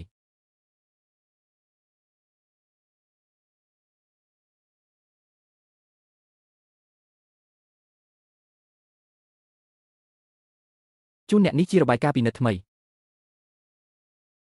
ីអូតើគេពិតជាកូនរបស់ខ្ញុំមែនទេមើលទៅអ្នកនឹងក្មេងដូចគ្នាបេះបិទអ្នកគឺជាឪពុកបង្កើតរបស់ក្មេងមែនទេញាតិលោហិតផ្ទាល់មិនអាចផ្ទេរឈាមបានទេវ៉ាន់យីតើឯងមិនដែលសង្ស័យទេថាលទ្ធផលតេស្តដែលឯងស៊ើបអង្កេតនោះមានបញ្ហាឯងមើលមុខមាត់របស់អានទៅគឺដូចឯងកាលពីក្មេងបេះបិទនាងមិនបានរៀនពេទ្យផងតែតាំងពីតូចមកនាងមានជំនាញវិទ្យាសាស្ត្រពូកែម្ល៉េះតើលើโลกនេះមានរឿងចៃដន្យច្រើនយ៉ាងនេះតាំងពីពេលណាមើលទៅខ្ញុំពិតជាប្រាថ្នាចង់បានច្រើនពេកហើយដឹងចម្លើយច្បាស់ហើយតែនៅតែមិនអស់ចិត្តប៉ុន្តែមិនអីទេចំពោះអានមិនថាគេជាកូនបង្កើតរបស់ខ្ញុំឬអត់ខ្ញុំនឹងចាត់ទុកគេដូចកូនបង្កើតស្រឡាញ់គេដូចគ្នាឪពុកចុងក៏ជាឪពុកដែរស៊ូយេអ្នកបម្រើប្រុសនៅផ្ទះរបស់ឯងលួចទៅធ្វើតេស្តណាឪពុកកូនរវាងគាត់និងអានហើយតើឯងនិយាយថាម៉េចមិនបាច់បារម្ភទេខ្ញុំបានបដូរលទ្ធផលតេស្តនោះហើយប៉ុន្តែហេតុអ្វីបានជាស្រាប់តែគាត់នឹកឃើញទៅធ្វើតេស្តជាមួយអានរបាយការណ៍คล้ายៗថាបានឬមិនបាននោះគឺខ្ញុំបានសូកប៉ាន់គ្រូពេទ្យដើម្បីបដូរវាប៉ុន្តែលើកនេះហេតុអ្វីបានជាស្រាប់តែគាត់សង្ស័យយូស៊ូយូហេតុអ្វីបានជាស្រាប់តែចង់លីឈប់ពីការងារយូស៊ូយូលើកមុននៅសារពិធីជប់លៀងឯងអួតក្អេងក្អាងណាស់តើហេតុអីលើមើលទៅវេទនាខ្លាំងម្ល៉េះលីនស៊ីយូខ្ញុំនិងនាងគ្មានគំនុំគុំគួនគ្នាសោះហេតុអ្វីបានជានាងធ្វើបាបខ្ញុំបែបនេះតាក់ទាញបងប្រុសហួយយូរបស់ខ្ញុំថែមទាំងធ្វើឲ្យខ្ញុំខ្មាស់គេនៅក្នុងសារពិធីជប់លៀងទៀតនៅហ៊ាននិយាយថាគ្មានគំនុំទៀតអេអញគិតថាបងប្រុសហួយយូចូលចិត្តអញពិតមែនគេគាត់គ្រាន់តែលេងសើចជាមួយអញប៉ុណ្ណោះមានន័យថាម៉េចមានន័យថាម៉េចបន្តិចទៀតអញនឹងដឹងហើយនរណានៅទីនោះបងប្រុសហួយយូបងមកហើយចុះហេតុអ្វីបានជាបងនៅទីនេះយូស៊ូយូណេណានាងទៅបន្ទប់ទឹកមុនហើយខ្ញុំទើបតែគិតឃើញថាលើកមុនគឺខ្ញុំជាអ្នកធ្វើខុសដូច្នេះថ្ងៃនេះខ្ញុំមានបំណងមកសុំទោសកញ្ញាយូនាងមករកស៊ូយូពិតមែនហើយបងប្រុសហួយយូហេតុអ្វីបានជាបងពាក់ស្រោមមុខនេះអញ្ចឹងកាលពីលើកមុនខ្ញុំចាំបានថាឃើញបងនិងកញ្ញាយូនៅភោជនីយដ្ឋានមុខរបស់បងនៅល្អធម្មតាសោះឬមួយក៏បងមានបងប្រុសលុះវ័យបងស្រីយ៉ាក់សេនាងមានផ្ទៃពោះមុនរៀបការជីវិតឯកជនញញ៉ៃដូច្នេះហើយបានជាបងលាក់អត្តសញ្ញាណនៅក្បែរនាងគឺគ្រាន់តែចង់លុបចោលការភ្ជាប់ពាក្យហើយលេងសើចសប្បាយមែនទេខ្ញុំប្រាប់ឲ្យបិទមាត់ខ្ញុំព្រមាននាងបើនាងហ៊ានប្រាប់រឿងអត្តសញ្ញាណរបស់ខ្ញុំទៅស៊ីយ៉ាក់សេខ្ញុំនឹងមិនលើកលែងឲ្យនាងជាដាច់ខាតបើអញ្ចឹងប្រហែលជាធ្វើឲ្យបងខុសបំណងបន្តិចហើយលុះវ័យយកពិតជាបងមែនតើតាមពិតបងបានចង់ចាំឡើងវិញតាំងពីយូរហើយតែនៅតែបន្តបោកប្រាស់ខ្ញុំលខោនសម្ដែងម្នាក់អញពីទូនេះតើសម្ដែងទៅសប្បាយចិត្តខ្លាំងណាស់មែនទេយ៉ាក់សេស៊ឺយ៉ាក់សេខ្ញុំនិយាយតាំងពីយូរហើយថានាងគ្រាន់តែជាក្មេងលេងកំដរអារម្មណ៍ពេលអបសុករបស់បងប្រុសយូរប៉ុណ្ណោះគាត់គ្មានថ្ងៃស្រឡាញ់មនុស្សស្រីដូចនាងដែលនាំកូនឥតខាន់ស្លាបិទមាត់ទៅប្រយ័ត្នខ្ញុំហែកអណ្ដាតនាងយ៉ាក់សៃស្ដាប់ខ្ញុំពន្យល់សិនខ្ញុំគ្រាន់តែការសម្ដែងក្តីស្រឡាញ់ដ៏ខ្លាំងក្លាទាំងនេះសម្ដែងឆ្អែតហើយឬនៅល្អហើយលុះវ័យខ្ញុំមិនចង់ជួបមុខបងទៀតទេស៊ីយ៉ាក់បងប្រុសវៀនយូស៊ូយូនាងមិនសមនឹងបងតតែសោះតែខ្ញុំពិតជាស្រឡាញ់បងណាស់ណាឯងមានតែធ្វើឲ្យខ្ញុំមានអារម្មណ៍ខ្ពើមរអើមប៉ុណ្ណោះខ្ញុំព្រមានឯងល្អបំផុតឯងគួរតែនៅឲ្យឆ្ងាយពីស៊ូយូបើមិនដូច្នោះទេអរគុណណាស់កូនសម្លាញ់ចុះពូសៀវវិញហេតុអីមិនមកវិញជាមួយម៉ាក់ដែរគាត់ស្លាប់ហើយគ្មានថ្ងៃត្រឡប់មកវិញទៀតទេម៉ាក់តើពូសៀវធ្វើឲ្យម៉ាក់ខឹងមែនទេគាត់គ្រាន់តែជាជនបោកប្រាស់ម្នាក់គាត់បានដឹងខ្លួនឡើងវិញតាំងពីយូរហើយតែនៅតែលាក់បាំងខ្ញុំថែមទាំងពាក់របាំងមុខធ្វើពុតជាលោកប្រធានលីនដើម្បីសម្ដែងជាមួយខ្ញុំទៀតពិតមែនហើយពូសៀវលេចកន្ទុយហើយមនុស្សល្ងងម្នាក់នេះម៉ាក់ពូសៀវបោកប្រាស់ម៉ាក់ពិតជាហួសហេតុពេកហើយប៉ុន្តែតាមមកពីពូសៀវមានការលំបាកនិយាយមិនចេញរអត់តើគាត់មានការលំបាកលាក់បាំងអ្វីទៅគ្រាន់តែចូលចិត្តលេងសើចនឹងខ្ញុំតែប៉ុណ្ណោះប៉ុន្តែពូសៀវល្អចំពោះម៉ាក់និងកូនខ្លាំងណាស់ហើយគាត់ក៏ធ្លាប់ជួយពូយើងជាច្រើនដងរហូតដល់រងរបួសទៀតផងម៉ាក់ធ្លាប់បង្រៀនកូនថាមើលមនុស្សត្រូវមើលចិត្តស្មោះត្រង់ទោះបីជាពូសៀវមានការលាក់បាំងតែចិត្តស្មោះរបស់មនុស្សគឺមិនកុហកឡើយតើម៉ាក់ចង់ផ្ដល់ឱកាសឲ្យគាត់ពន្យល់បកស្រាយទេយូហ្វាននិងយូនៅក្បែរខ្ញុំហើយបានលួចធ្វើតេស្ត DNA ដោយសម្ងាត់ប្រហែលជាចង់ស៊ើបប្រវត្តិកំណើតរបស់អានហើយឥឡូវនេះអានមានអារម្មណ៍ល្អចំពោះគាត់ទៀតខ្ញុំមិនអាចបណ្ដោយឲ្យគាត់ដណ្ដើមយកអានទៅបានទេអានពេលនេះម៉ាក់មិនចង់ខ្វល់ពីរឿងអ្វីទាំងអស់ចាំម៉ាក់សងសឹកបានសម្រេចម៉ាក់នឹងនាំកូនទៅក្រៅប្រទេសលោកពូលីយូហ្វានម្នាក់នោះកាលពីប៉ុន្មានឆ្នាំមុនបានលួចលាក់តាក់ទងជាមួយប្រុសផ្សេងរហូតបង្កើតបានកូនឥតខាន់ស្លាឥឡូវនេះសូម្បីតែបងប្រុសហ៊ូអ៊ីវក៏ត្រូវបាននាងលបួងបោកប្រាស់ដែរបើនៅតែបែបនេះយូរទៅវានឹងជាឥទ្ធិពលមិនល្អដល់កេរ្តិ៍ឈ្មោះរបស់ត្រកូលលីលោកពូលីនយូស៊ីវតែងតែតង់ស្អិតនឹងបងហ៊ូយមិនលែងទេមិនសូវលោកពូធ្វើជាម្ចាស់ចាត់ចែងការរៀបការឲ្យបងហ៊ូយទៅតាមពិតទៅខ្ញុំស្រឡាញ់បងហ៊ូយយូរណាស់មកហើយគ្រួសារយ៉ាវរបស់យើងក៏ចាត់ទុកជាគ្រួសារអភិជនដែរកាប់ភ្ជាប់ចំណងអាពាហ៍ពិពាហ៍រវាងគ្រួសារទាំងពីរពិតជាមានផលប្រយោជន៍មិនតិចឡើយយេងពិតជាគំនិតល្អមែនក្រុមហ៊ុន Les Group ចង់រៀបការជាមួយខ្ញុំ ត្រូវហើយយូស៊ីវនេះជាដំណឹងល្អណាស់សម្រាប់គ្រួសារយើងរបស់យើងលោកប្រធានឡើយនិយាយថាឲ្យតែឯងរៀបការជាមួយអ្នកប្រុសឡើយពួកគេនឹងវិនិយោគទុនដើម្បីជួយពួកយើងឆ្លងកាត់ការលំបាកនេះឲ្យខ្ញុំរៀបការទីបំផុតវាជាគំនិតរបស់អ្នកណាឡើយហួយឬក៏ឡើយឆាវចឹងខ្ញុំមិនរៀបការទេឲ្យពួកគេទៅរកអ្នកផ្សេងទៅបងស្រីត្រកូលឡើយពេញចិត្តបងវាជាបុណ្យវាសនាដែលបងសន្សំជាច្រើនជាតិមកហើយកុំធ្វើជាមិនស្គាល់ល្អអាក្រក់អីយកលៀបសំណាងនេះទៅឲ្យឯងចុះឯងយកអត់ឯងយូយ៉ាស៊ូអាពីពីនេះមិនមែនឯងចង់បដិសេធក៏អាចបដិសេធបាននោះទេរៀបការទៅដោយស្ដាប់បង្គាប់ទៅបើមិនអញ្ចឹងទេដកភាគហ៊ុនរបស់ឯងចេញមក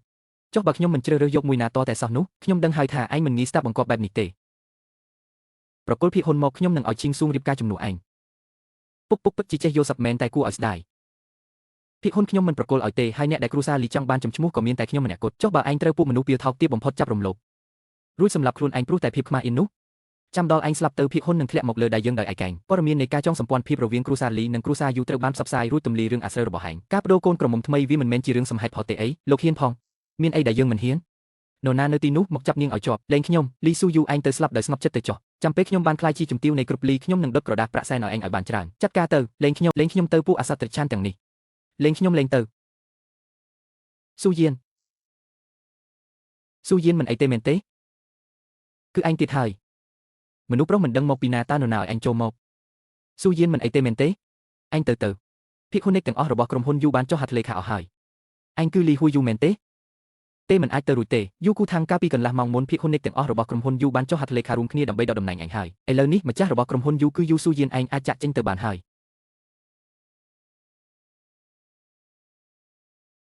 ពួកយើងទៅស៊ូយៀននាងនៅខាងខ្ញុំទៀតមែនទេខ្ញុំប្រយ័ត្នលោកជាមនុស្សអាក្រក់មិនអីទេខ្ញុំមិនត្រូវការឲ្យលោកព្យាបាលខ្ញុំទេលោកជាប៉ារបស់ពូសៀវតើលោកមានការអីជាមួយខ្ញុំមែនទេពូសៀវរបស់ឯងមានការយល់ច្រឡំខ្លះចំពោះយើងហើយគាត់មិនព្រមស្ដាប់ការពន្យល់របស់យើងទេតើឯងអាចជួយយើងរឿងនេះបានទេពូសៀវច្បាស់ជាមិនស្អប់លោកដោយគ្មានហេតុផលនោះទេមែនទេតើលោកមិនមែនធ្លាប់ធ្វើរឿងដែលធ្វើឲ្យគាត់ជិះចាប់ពីមុនមកទេដឹងយើងជាប៉ារបស់ហ៊ូយូតើពុកនិងកូនអាចមានគំនុំនឹងគ្នាពិតមែនទៅរួចយ៉ាងម៉េចទៅម្យ៉ាងទៀតយើងក៏សង្ឃឹមថាហ៊ូយូធ្វើជាប៉ារបស់ឯងដែរប្រសិនបើយើងត្រូវគ្នាវិញយើងក៏អាចជួយពួកឯងបានដែរប៉ុន្តែថ្មីនេះឯងមិនមែនកំពុងសន្សំលុយក្នុងកូនជ្រូកទេហីបើឯងជួយលោកតានឹងជួយឯងថែមលុយក្នុងកូនជ្រូកនោះល្អទេអញ្ចឹងក៏បានប្រញាប់ឡើងបន្តិចទៀតហ៊ូយូមកដល់ហើយម៉ាក់អានកុំខ្លាចអីម៉ាក់មកហើយមិនអីទេមែនទេលោកលីលោកចាប់ពង្រត់កូនប្រុសខ្ញុំតើមិនគួរផ្ដល់ការពន្យល់ណាមួយដល់ខ្ញុំទេអីកញ្ញាលីកុំខឹងអីយើងគ្រាន់តែចង់បញ្ជាក់ថាអានជាចៅប្រុសរបស់យើងមែនឬអត់ប៉ុណ្ណោះខ្ញុំបានប្រាប់លោកតាំងពីមុនរួចហើយថាអានមិនមែនជាឈាមជ័រនៃត្រកូលលូរបស់យើងទេនឹកស្មានមិនដល់ថាលោកហ៊ានប៉ះពាល់គេទៀតកញ្ញាលីនតើអានពិតជាមិនមែនជាកូនប្រុសរបស់ហ៊ូយូមែនទេមិនចម្លែកទេដែលឈីនយូហ្វុងម្នាក់នេះចង់ការជាមួយស៊ូយូដែរតាមពិតលីសាវឈឹងក៏កំពុងលួចចង់បានស៊ូយូដែរខ្ញុំប្រាប់អ្នករាល់គ្នាម្ដងទៀតអានមិនមានទំនាក់ទំនងអ្វីជាមួយគ្រូសាលីរបស់អ្នកឡើយអញ្ចឹងមែនទេចុះអ្នកហ៊ានឲ្យខ្ញុំធ្វើតេស្តDNAដែរឬទេកុំមកធ្វើបាបខ្ញុំហួសហេតុពេកអានគឺជាកូនប្រុសរបស់ខ្ញុំបើអ្នករាល់គ្នាហ៊ានមានគំនិតមិនល្អលើកូនប្រុសខ្ញុំទៀតខ្ញុំប្រកាសជាធ្វើឲ្យអ្នករាល់គ្នាសងតម្លៃជាមិនខានខាត់ពួកគេទៅដណ្ដើមយកក្មេងមកចាំមើលថាអ្នកណាហ៊ានលោកប្រធានលូមនុស្សឥតប្រយោជន៍ដែលចេះតែប្រើអារម្មណ៍ផ្ទាល់ខ្លួនលោកប្រធានលូឈប់ត្រឹមនឹងចុះខ្ញុំនឹងអានអាចត្រឡប់ទៅវិញដោយខ្លួនឯងបានមិនបាច់រំខានដល់លោកប្រធានលូទេស៊ូយូកុំប៉ះខ្ញុំសង្ឃឹមថាគ្រូសាលូរបស់អ្នកនឹងមិនមកគោររំខានខ្ញុំនឹងអានរហូតទៅហើយខ្ញុំក៏មិនចង់មានពាក្យព័ន្ធអ្វីជាមួយម៉ាក់សុំទោសគឺខ្ញុំយល់ច្រឡំហើយអ្នកបានជួយសង្គ្រោះអានខ្ញុំគួរតែអរគុណអ្នកទើបត្រូវមិនអីទេខ្ញុំដឹងថាអ្នកបារម្ភពីអានគឺជាកូនរបស់ខ្ញុំហើយក៏ជាជីវិតរបស់ខ្ញុំដែរខ្ញុំមិនចង់ឲ្យគេរងរបួសអ្វីទៀតឡើយពួកយើងថ្ងៃក្រោយកុំជួបគ្នាទៀតល្អជាងសូវ៉ាន់ម៉ាក់តើពូសៀវគាត់ពិតជាមិនមែនជាប៉ារបស់ខ្ញុំមែនទេមិនក៏កូនសួរអញ្ចឹងចុះហេតុអ្វីបានជាប៉ារបស់ពូសៀវដេញតាមពួកយើងមិនព្រមលេងហើយថែមទាំងនិយាយថាខ្ញុំនិងពូសៀវមុខដូចគ្នាខ្លាំងណាស់ហើយម៉ាក់នេះជាលើកទី1ហើយដែលម៉ាក់ភ័យស្លន់ស្លោបែបនេះឬមួយក៏ពូសៀវពិតជាមិនមែនជាប៉ារបស់ខ្ញុំមែនអានកូនពិតជាចង់ឲ្យពូសៀវធ្វើជាប៉ារបស់កូនមែនទេបាទពូសៀវល្អចំពោះខ្ញុំហើយក៏ស្រឡាញ់ម៉ាក់ពិតប្រាកដដែរម៉ាក់ខ្ញុំគិតថាគាត់ច្បាស់ជាធ្វើឲ្យម៉ាក់មានសេចក្តីសុខមិនខានអានតែងតែប្រាថ្នាចង់បានក្តីស្រឡាញ់ពីឪពុកហើយថែមទាំងចូលចិត្តលីហ៊ុយតុងខ្លាំងណាស់តើខ្ញុំអាត្មានិយមពេកទេដឹងអានសូវ៉ាន់ស្រីថោកទាបលីវស៊ីយេនាងស្រីថោកទាបលីវស៊ីយេអញឈួតហើយមែនទេត្រូវហើយខ្ញុំឈួតហើយអញបានដណ្ដើមយកគ្រប់យ៉ាងដែលជារបស់ខ្ញុំបំផ្លាញខ្ញុំខ្ទេចខ្ទីអស់ឥឡូវនេះខ្ញុំនឹងសម្លាប់ឯងទៅងាប់ទៅលេងដៃខ្ញុំនឹងឲ្យកូនឥតខាន់ស្លានេះទៅកំដរ៉ាញ់ដែរស៊ីយេកូនមិនអីទេមែនទេកូនមិនអីទេមែនទេម៉ាក់កូនឈឺណាស់ទៅស៊ីយេ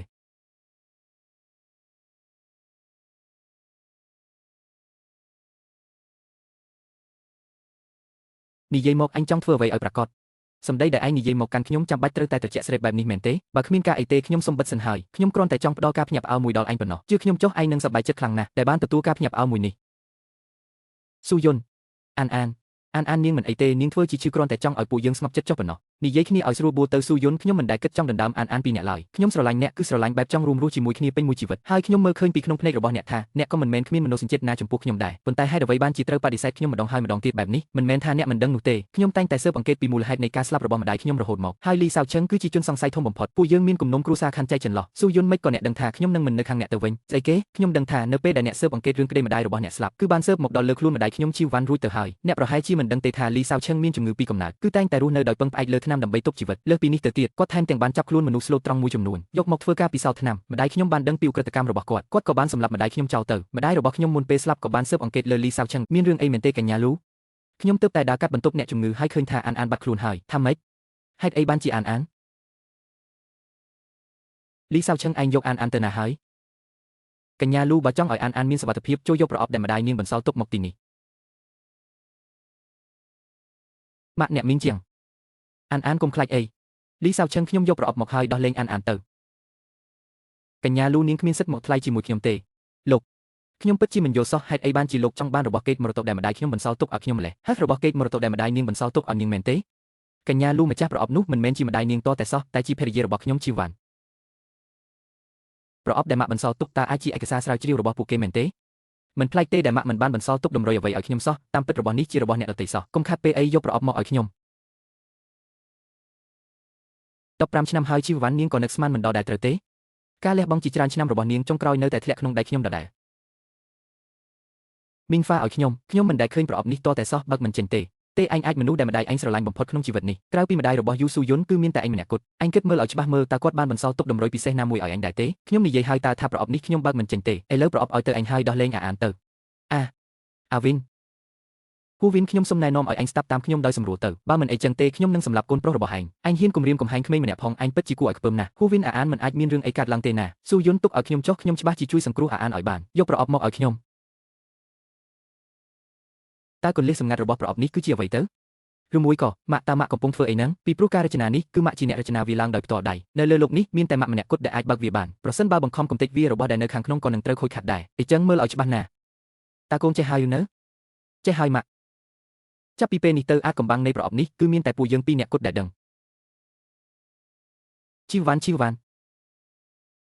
ការខិតខំប្រឹងប្រែងជាច្រើនឆ្នាំរបស់ឯងទីបំផុតបានក្លាយជារបស់យើងហើយអានបានទទួលមរតកវិជ្ជសាស្ត្រពីឯងនាងច្បាស់ជាអាចបកស្រាយអាចកំបាំងនៅក្នុងនេះបានជួយយើងឲ្យរស់បានកាន់តែយូរអង្វែងវាមិនអាចទៅរួចទេហេតុអីបានជារបស់បែបនេះទៅវិញជីវវ៉ាន់ឯងបោកយើងចាត់ការវាទៅអានកុំខ្លាចអីពេលនេះអ្វីត្រូវរលាយសាបសូន្យអស់ហើយមែនទេនេះជាការចំអកដ៏ធំបំផុតសម្រាប់ឯងអ្វីដែលឯងខំប្រឹងប្រែងតាមរកយ៉ាងលំបាកនោះទីបំផុតនឹងទាញឯងធ្លាក់ទៅក្នុងជ្រោះជ្រៅលីសាវឈឹងពួកយើងបានប្តឹងប៉ូលីសរួចហើយជីវិតដែលនៅសល់នេះឯងទៅដេកគុកអស់មួយជីវិតទៅស៊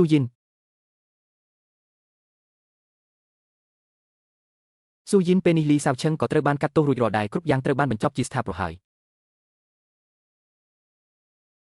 តើអូនព្រមរៀបការជាមួយបងទេឲ្យបងមើលថែអូននឹងអានអស់មួយជីវិតនេះទៅ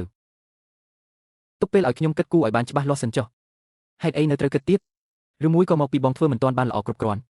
បងអុយពូស៊ីស៊ូពិតជាល្ងងមែនម៉ាក់ញឹមហើយតើគាត់ច្បាស់ជាយល់ព្រមហើយមិនត្រូវទេពេលនេះក្មួយគួរតែហៅពូថាប៉ាហើយ